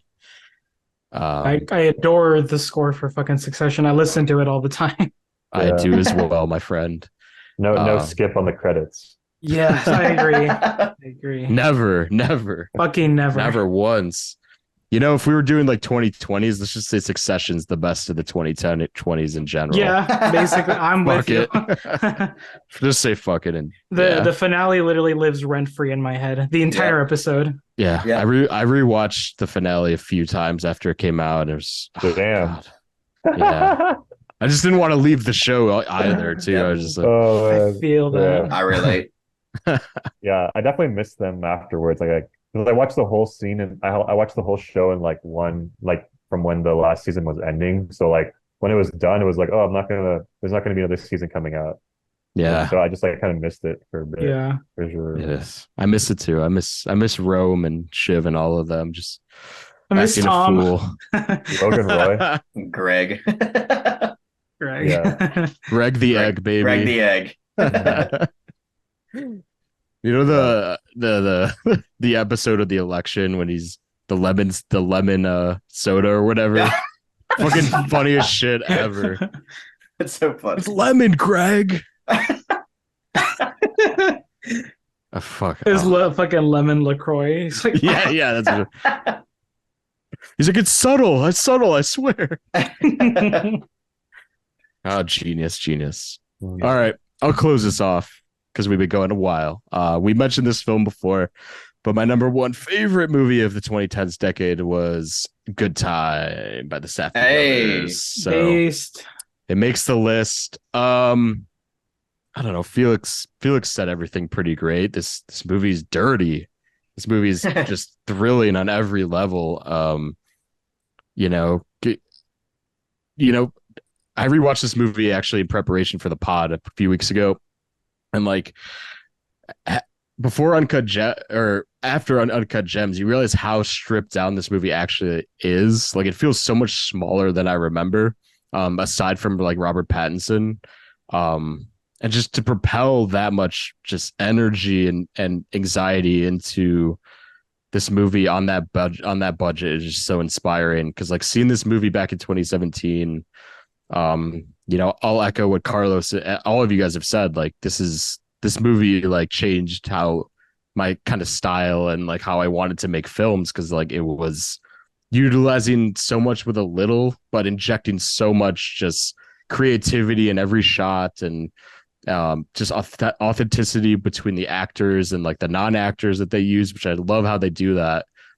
Feels very New York in every aspect. And as you guys mentioned before, like the reason I like this movie over Uncut Gems is just how emotional the relationship between brothers is in this movie. It's kind of like, I always compared it to like a modern day retelling of Mice and Men, which I know they were going for, that very toxic relationship between brothers that you could, you've all felt sometimes with your siblings, and like injecting that into like a very riveting crime story saga.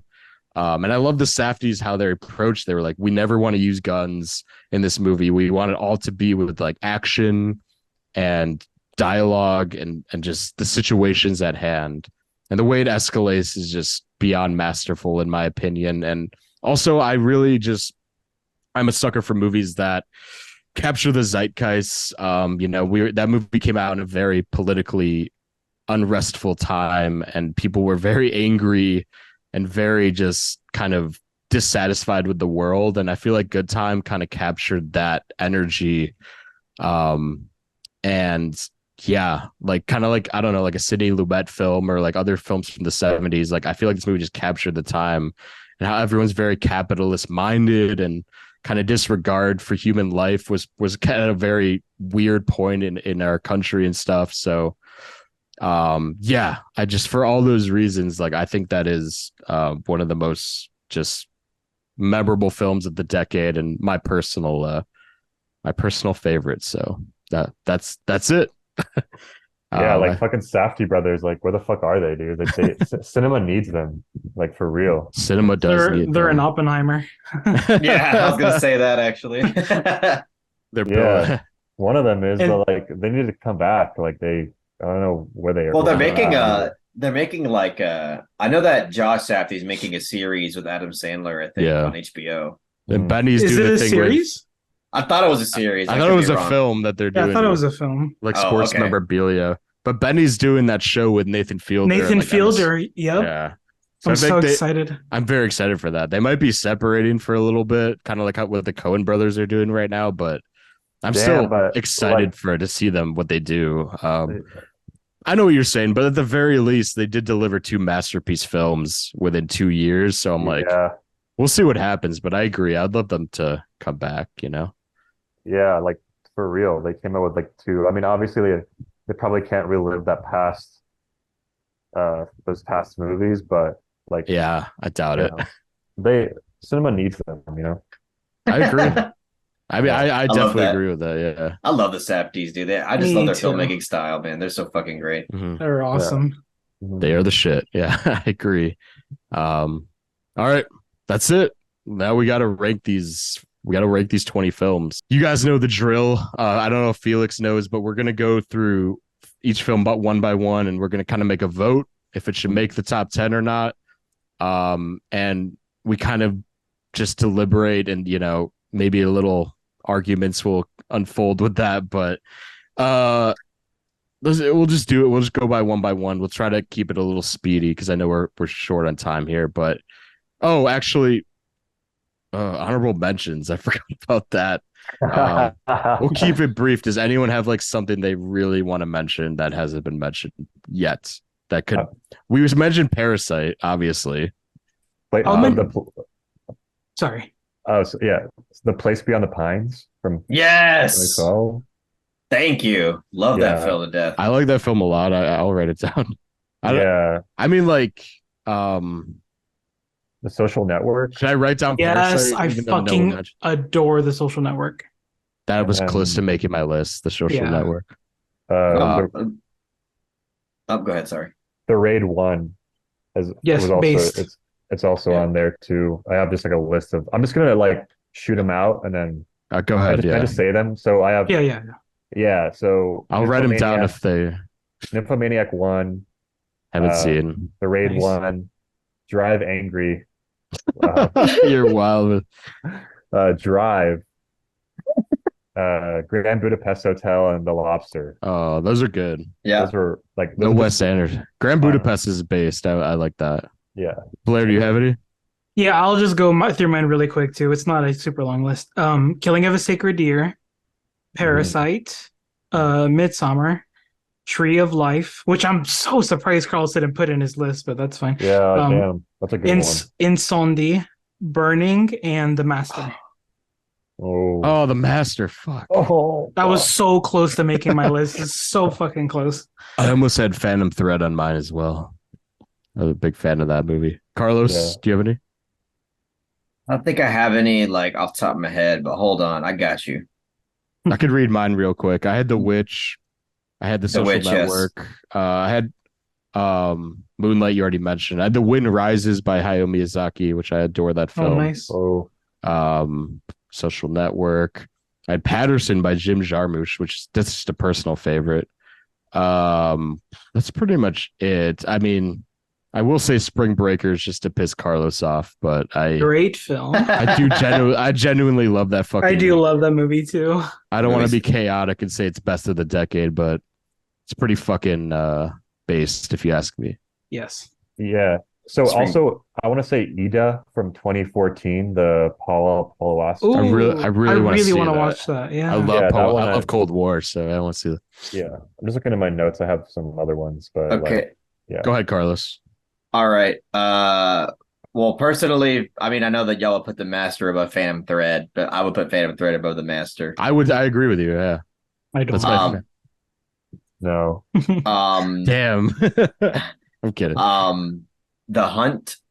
Oh, yes. Oh. That is an amazing film. I mean, Birdman is really fucking amazing. Yeah, I love Birdman. Holy fuck. Birdman. I'll write it down. The Revenant, dude. No. Yes. Fucking Whiplash, dude. That has to be an honorable mention. Yeah, Whiplash is good, dude. Incredible. The Kingsman, The Secret Service, the first one. First Reformed. Yes. First Reformed.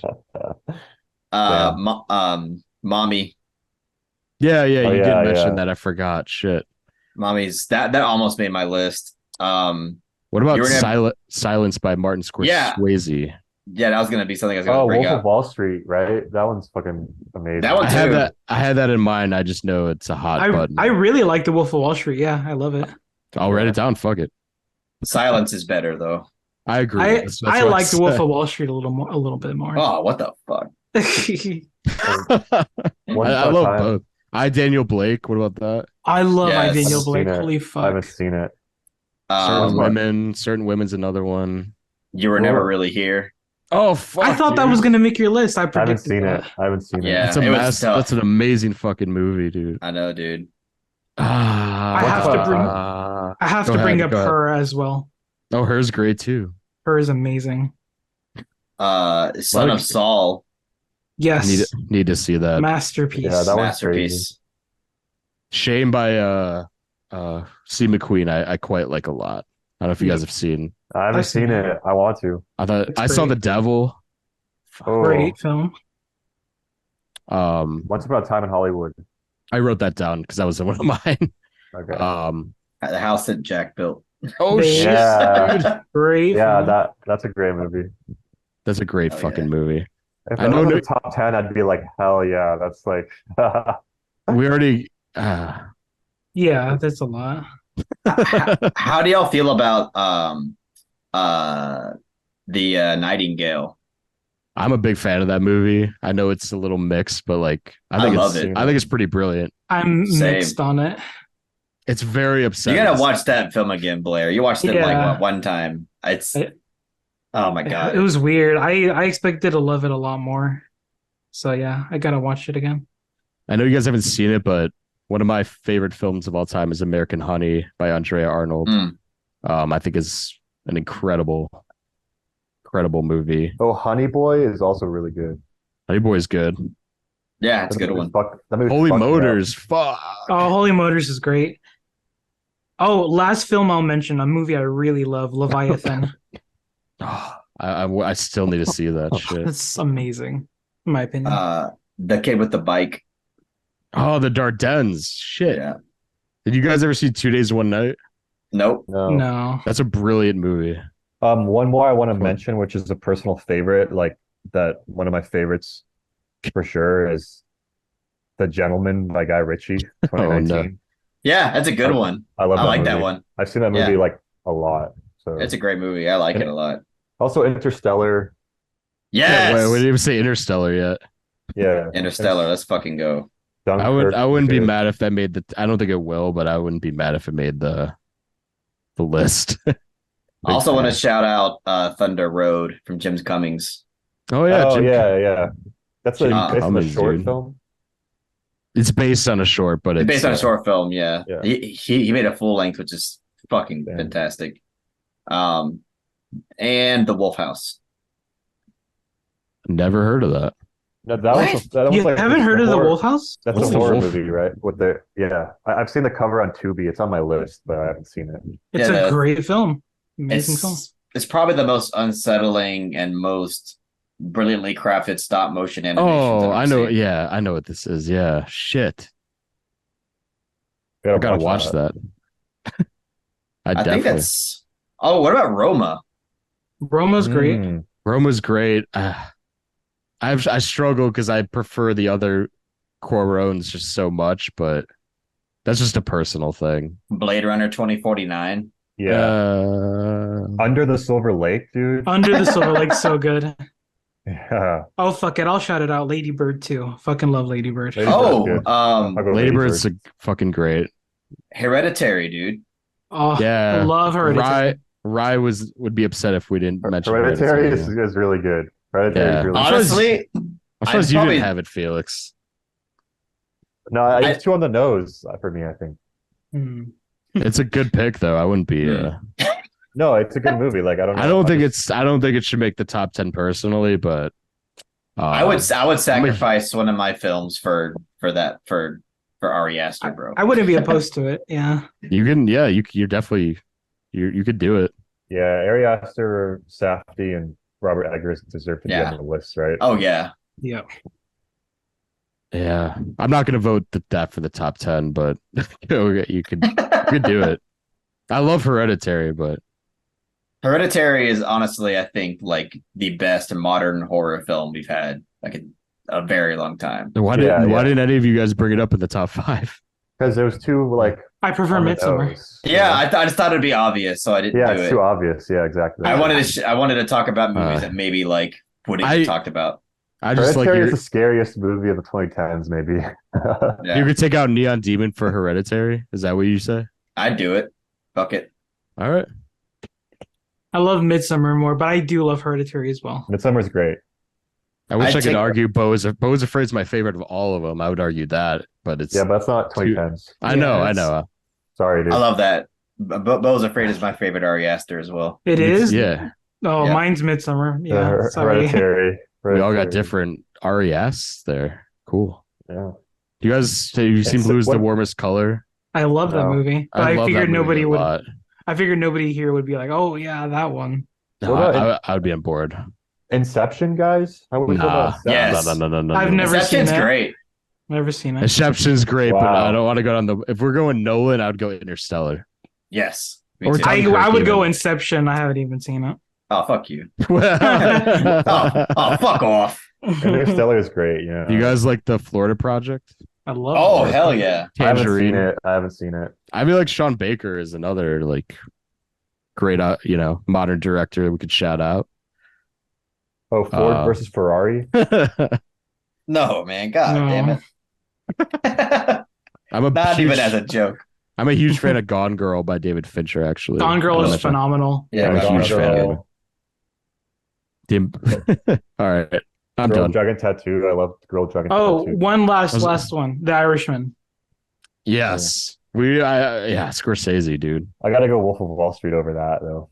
But I would say Interesting. Irishman, then Wolf of Wall Street, then Silence for the Silence. best of the 2010s. But you know, For me, it's Silence, Irishman, and then Wolf of Wall Street.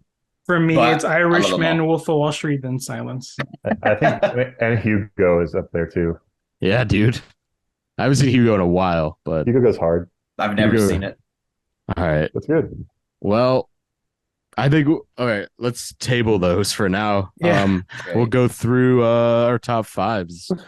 Felix, since you started, number 5, Mandy. Hmm. I vote yes on that one. I do love Mandy to death, but it's hard for me to put that above a lot of the shit we just listed. I'm with Yeah. Carlos. Yeah. I am too, and I'm not even. Never mind. We'll move on.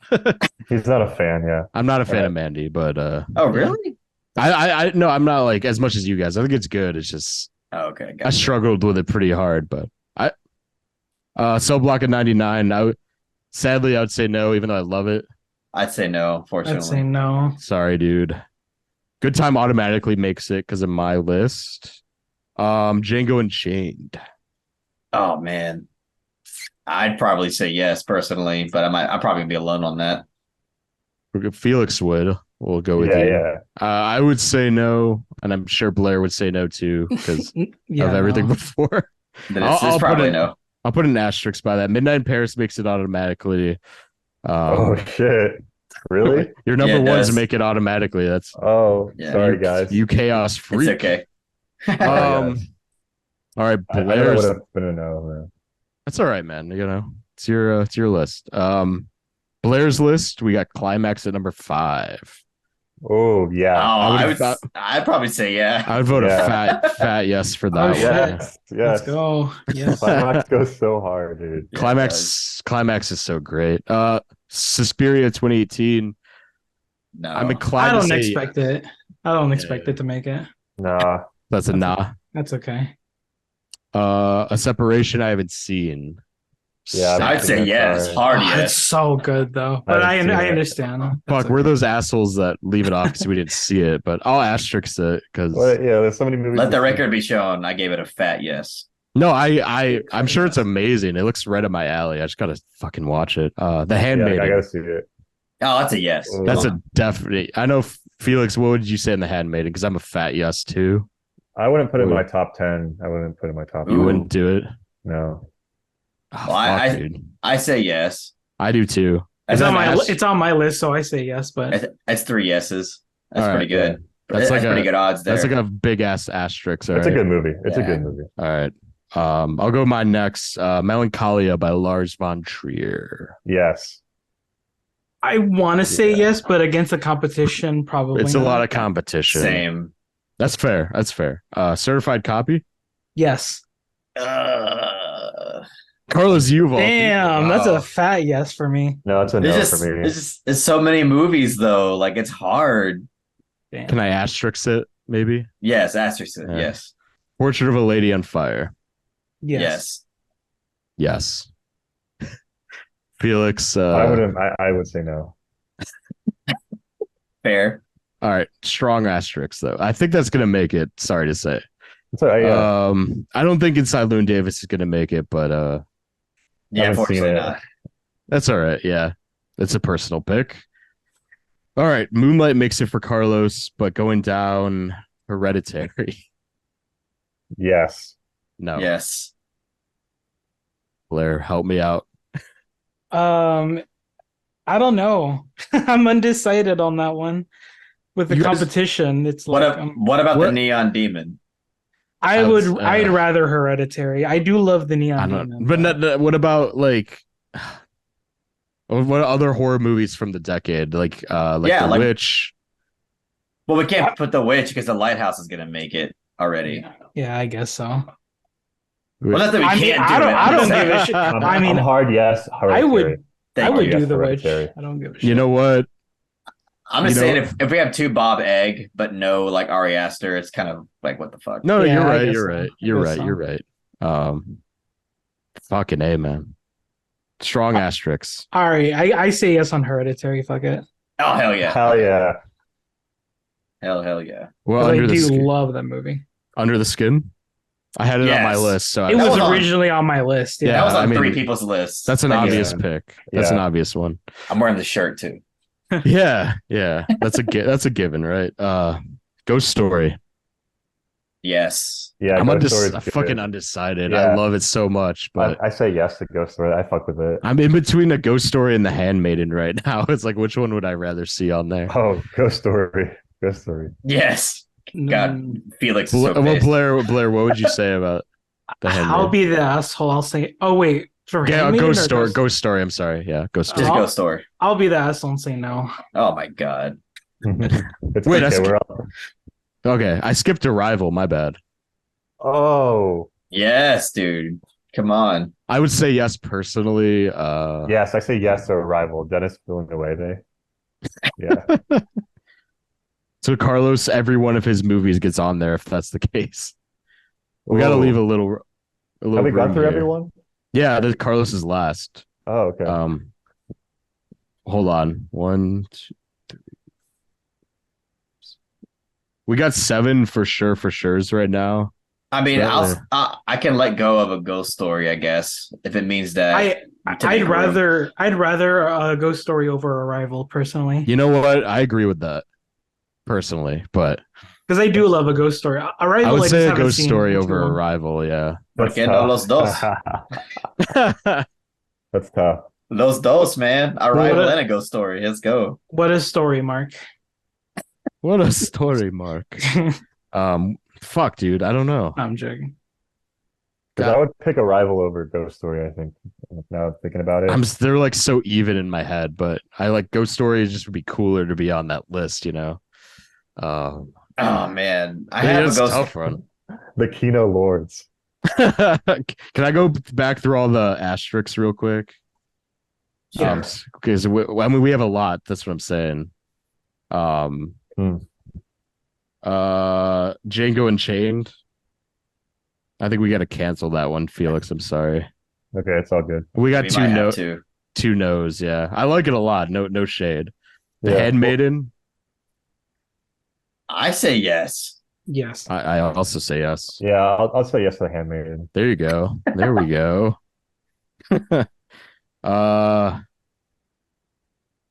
Portrait of a Lady on Fire. Yeah. Yeah. Yeah. Like, I don't fuck with it, but sure, we can just put it on the list. A Certified Copy.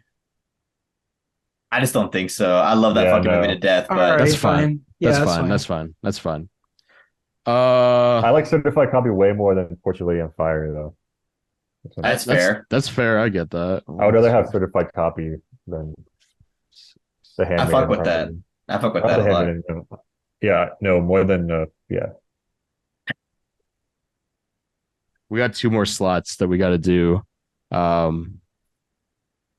Seems like they might be coming from Carlos's list because Ghost Story, Arrival, and Hereditary. We got to pick which 2 of those are going to make it, unless we pick one from the honorable mention list. Wait, what were the three your top four? Wait, what about three? Parasite? Shouldn't Parasite just be I there mean, automatically? that's what I'm. Yeah, that's a hard yes for me too. I know Felix doesn't fuck with Parasite as heavy as Really? us, Oh, but damn. I agree with you guys. I mean, I don't give Parasite a 10. I give that a 9.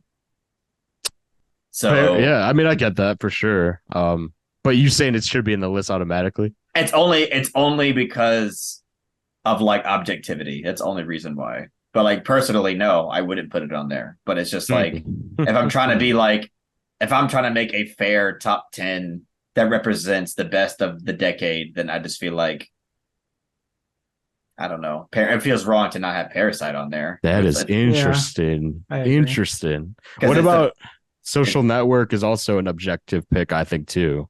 I don't know if you guys agree, but I I think agree it's a good pick. personally. Yeah, Social Network is great. I mean I think it's a masterpiece. It It's is a not- masterpiece to me. It's not nearly as objective as Parasite, though. I was just bringing up another honorable mention, like not to pin them against each other, but Yeah, those either are the two from the honorable mentions. I would say like maybe they should be on there, but yeah, you can put Parasite on the list if you want. Like, okay. I mean, Yeah. if you're cool with that too, Carlos, I think it should be on the list. All right, fuck it. That means you all You don't gotta pick you don't one of my have to, three. you don't I have wouldn't put it on to. the list, but we can put it on the list. Sounds like you guys. Well, yeah, we should do it. It deserves to be on the top 10. It's the first foreign film to win Best Picture at the Oscars, dude. Yeah, that's what I'm saying. It's just kind of a good pick for the list itself. Yeah, So from Carlos's final three, we got to pick either a Ghost Story, Arrival, or Hereditary. Oh my god. That's a tough one, man. That's fucked. Hereditary. Ari Aster, baby. We got Everyone just say their pick right now. Like we got to get it all. We got to get Ari Aster. I can't. I literally can't pick. I would say a Ghost Story. I would say Hereditary, personally. All right. If I'm going personal, I'd say Ghost Story. Oh shit, it's a tie, right? That's a tie right there. So we Oh, give it to shit. Arrival. Yeah, you can give it. We can give it the Ghost Story. We can give it the Ghost Story. Ah, I'm man. cool with that. You sure? Is there any other I mean, film I on the prefer list? Hereditary, but it's fun. Like, Is there any other film on the list that we could agree to put Hereditary over after Ghost Story gets in? Oh, I know it's kind of a fucked up question, but I'm just saying, is there any other film we can all agree on and say, yeah, let's just put Hereditary instead? for me personally, no. But Can you read them all off? yeah, sure. Good Time, that makes it automatically. The Yeah. Lighthouse makes it automatically, and Midnight in Paris and Moonlight all make it automatically. Okay. The ones that could be are in trouble are Portrait of a Lady on Fire, The Handmaiden, Climax, Under the Skin, and that's it. Hereditary should be over Climax, personally. Oh, I don't agree. No, I don't think no. so. Climax is no. I definitely could see that, but Climax fucking is too- Climax, dude. I It's don't Climax, yeah. Yeah. Hereditary shook me to my fucking core, dude. I haven't seen a movie in modern day time that has shook me and petrified me to my core the way that Hereditary did. So you just Yeah, want to put right. it? We can just put it on and say no to the Ghost Story. If you want to do that, dude. That's so painful, bro. I'm gonna leave it up to you, man. It's your those are your movies right there. I'm fine with either one at this point. But Hereditary or Ghost Story. Yeah. Ghost Story is like might not be as culturally significant as Hereditary is what I'll say. Like I think Hereditary like changed horror for a while, so I'd be cool with that. Just put Hereditary instead All of right, Ghost Story. shit. That hurts me deep inside, Dude. just like how Ghost Story hurts me deep inside.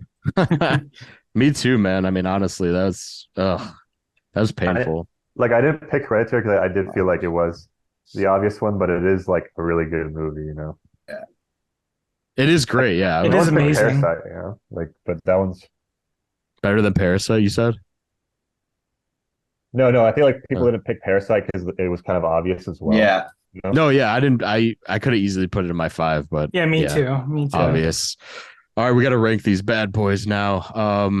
Yeah. I kind of already know what's going to be last, but I don't want to go outright and say it.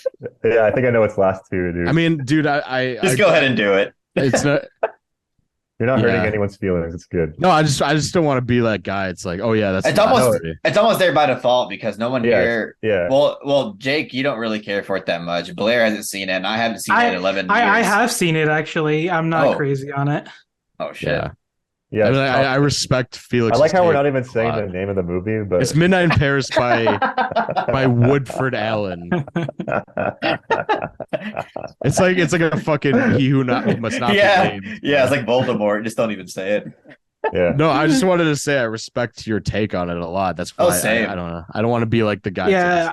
But I I'm respect very it. no. very passionate about it. It's Yeah. awesome. It's all good, guys. This is really fun, by the way.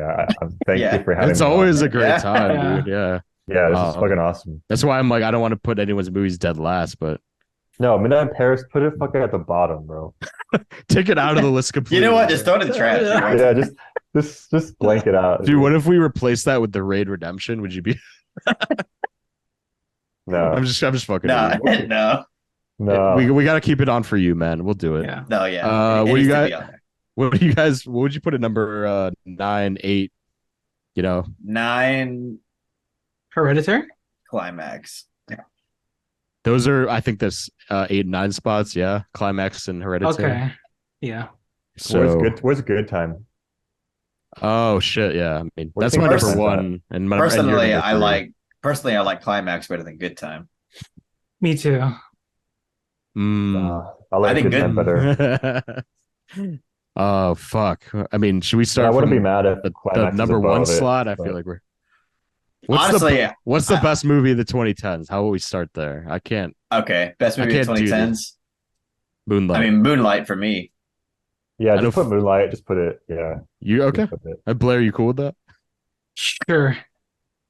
And then I think it should be like maybe Handmaiden next or something. Good shit. time number 2. A lighthouse. I would my baby's lighthouse for 2, but Just put Lighthouse. good. I'm down with that. I would I'm put it fine in with the- I'm perfect with Moonlight if Lighthouse comes Yeah, afterwards. I'm fine with that too. What a chaotic duo at the top there. I love that. But so the Lighthouse number 2, I'm cool with that. Let's- Yeah. Yes, please. and then number 3 is the Handmaiden or Under the Skin. Ooh, Under the Skin, bro. I Okay. forgot. Yeah. Yeah, I'm down. Yeah, It was I on feel I'm 3 waiting of our for lists. Felix's reaction. Yeah, I don't even think that should be on the list at all. Really? Oh shit, dude. Fuck. I feel like we shafted all your takes here, but I mean, I want to put Good Time high just because Felix had it at number 3. I had it at number 1, but Yeah, good time. Come on. Yeah. Okay. Okay, fine. So could I We'll put that do- at 3 or 4 maybe?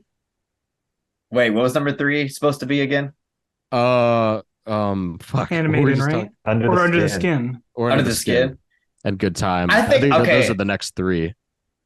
Under the Skin needs to be number 3. I'm sorry, but that was on 3 people's list. That's true. That is true. And Yeah, then Good you're Time. right, Then yeah, how about yeah. that? Then Under Good the Time. Skin Then 3, and then Handmaiden. Good Okay. Yeah. Under the Okay. Skin, Good Time, and then Handmaiden. Yeah.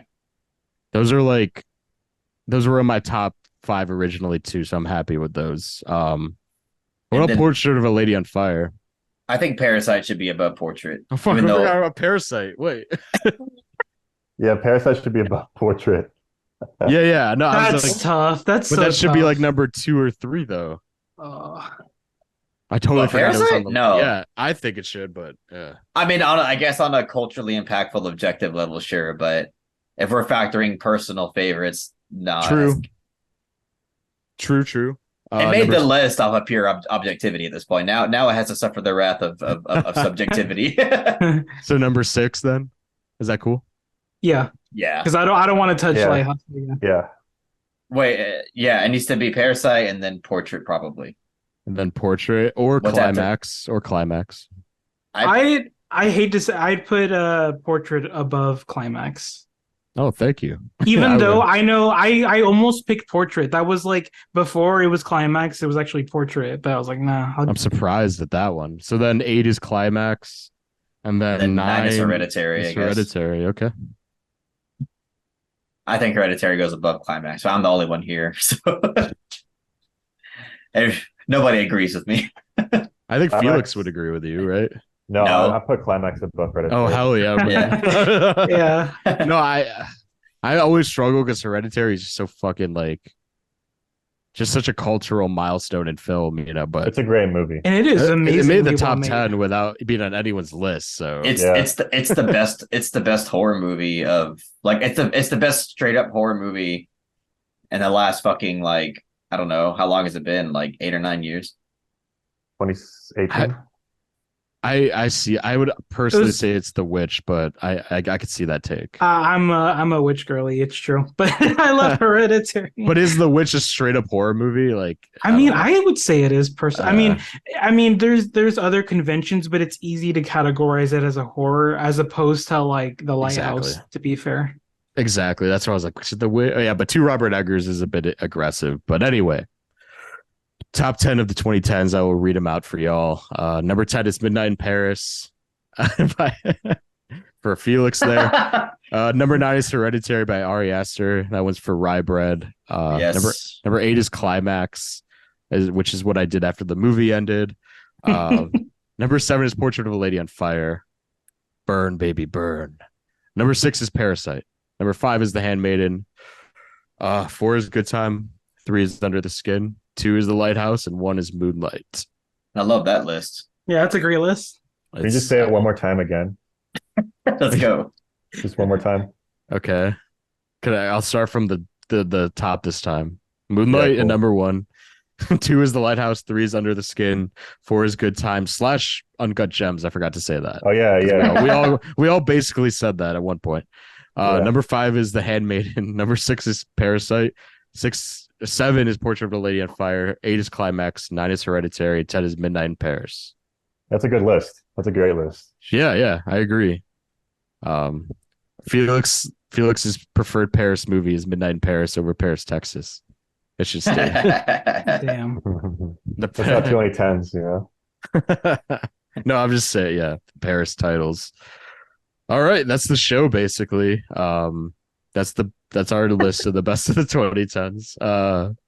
I think we got through it all right. We got a good list going. Not a lot of arguments this time, so I love that. Were there a lot of arguments like in the 2000s? There have been, yeah. This like I think back to the 70s episode, and it got pretty heated. But Oh, you know, it was for a woman under the influence, and I was like, Oh heavily, yeah, that was the big yeah. contentious one. I was like, it has to be there, and I don't think it ended up making it, but fuck it, man. I was you know? I was rooting for a woman under the influence. I think it got taken Yeah. out by Scorsese with Taxi Driver, Oh well, Oh. you can't Which is argue with like- that one. which is why I sounded like such an asshole because I'm like I'm arguing against Taxi Driver, but I was just so passionate about yeah. Cassavetes there, but yeah, great list. Thank you guys for coming on as always. Thank Felix, I would like to plug for him the Medium Cool show on YouTube.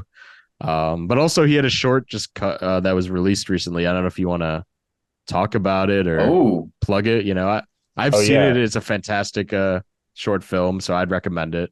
Yeah, I want to send Go it to you for it. guys, but yeah, it's a lo-fi horror short film. It's like 20 minutes long, and it's kind of like, yeah,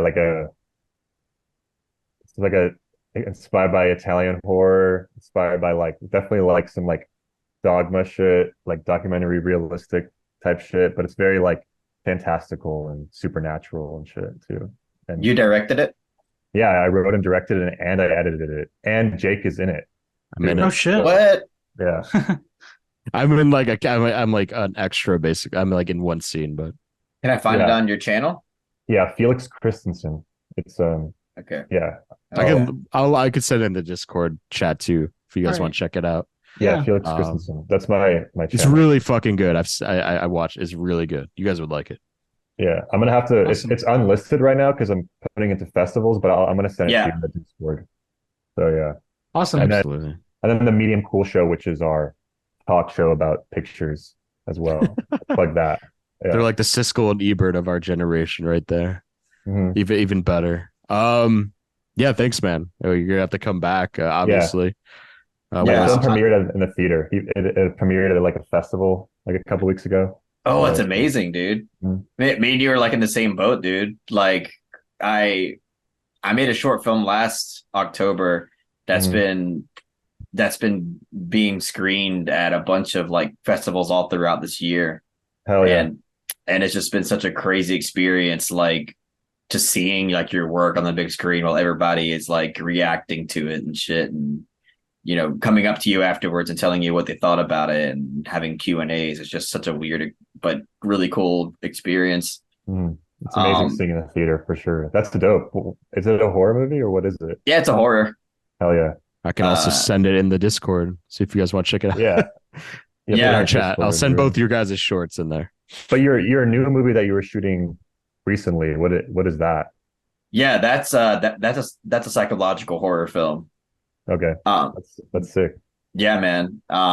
That's gonna I have a rough cut of it already without the score, but in terms of like when it's actually ready to be like presented to people, it's probably going to be another 2 weeks. But I'm not going to premiere it until my film festival that I'm going to be hosting on my channel um, at the end of October. I was going to say that if you wanted to submit your short to my film I festival, was you just about to could, say, dude, put it in Carlos's festival. Hell yeah. but That's you said it was 20 minutes. That kind of goes over the time limit. Wait, yeah. how long is it exactly? Is it like 20 minutes on the dot, or? It's like 20 minutes, like 30 something seconds.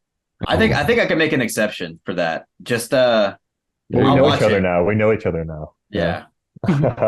You would Yeah. want that film in your festival, I'll say. So you should make the You yeah. gotta watch it. You gotta watch it, dude. But for Yeah. sure. I would love that, man. I would really appreciate that for sure. Hell And yeah, dude. Nice connections being made this here. is so fucking awesome, the Awesome. show, by the way. Like I love the series and I love being on here. Like, thank Hell you so yeah. much. Yeah.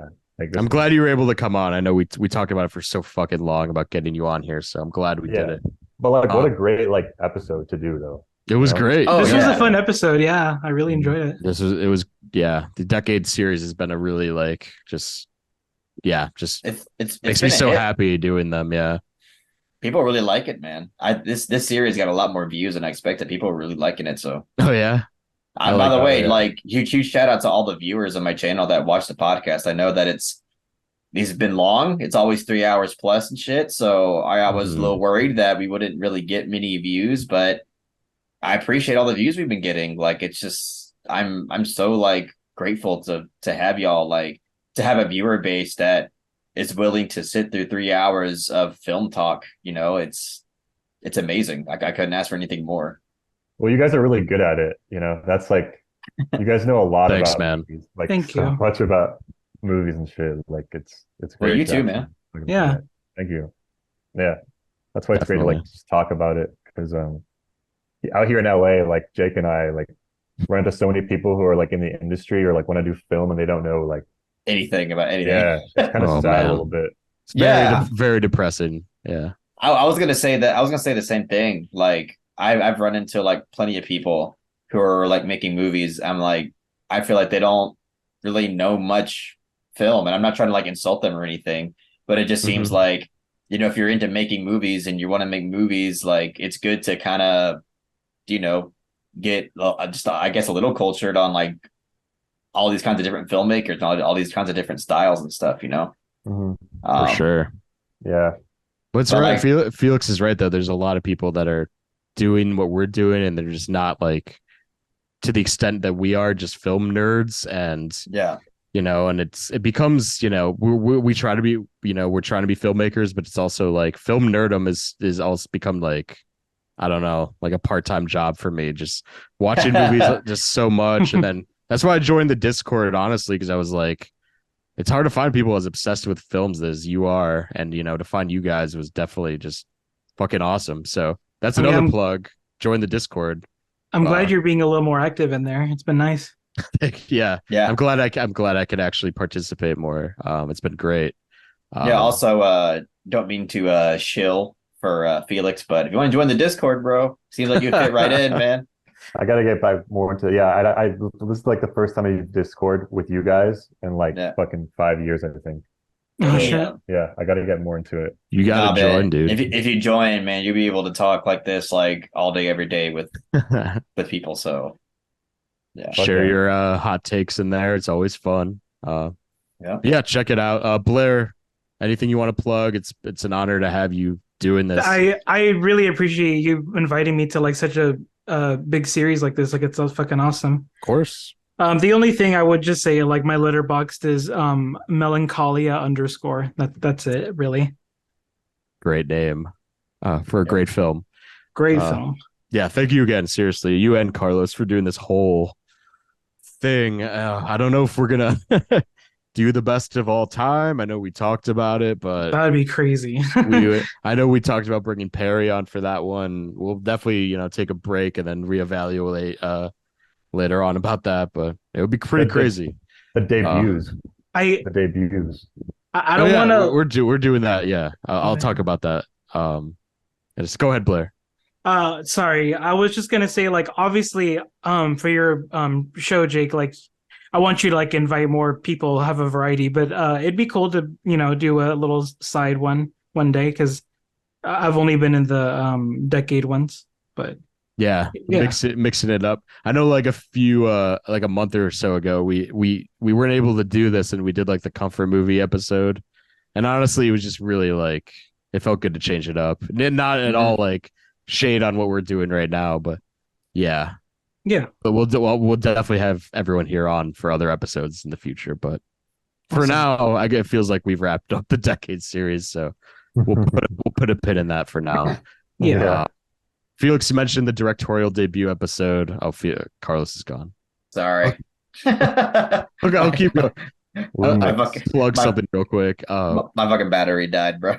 It's all good. It's all good. I'll wrap this up. We're going to be doing a directorial debut episode, like our top 5 directorial debuts by directors. Felix is coming on for that. Mike is actually coming back, and possibly someone else. We'll figure it out. But that's going to be coming out soon. Subscribe to the Cinebums, subscribe to the Misfit Pond, all that good stuff. And we will see you guys later. Thank you so much for listening, as Carlos said. And we'll see you next time. Thanks. Bye. Ciao, bella.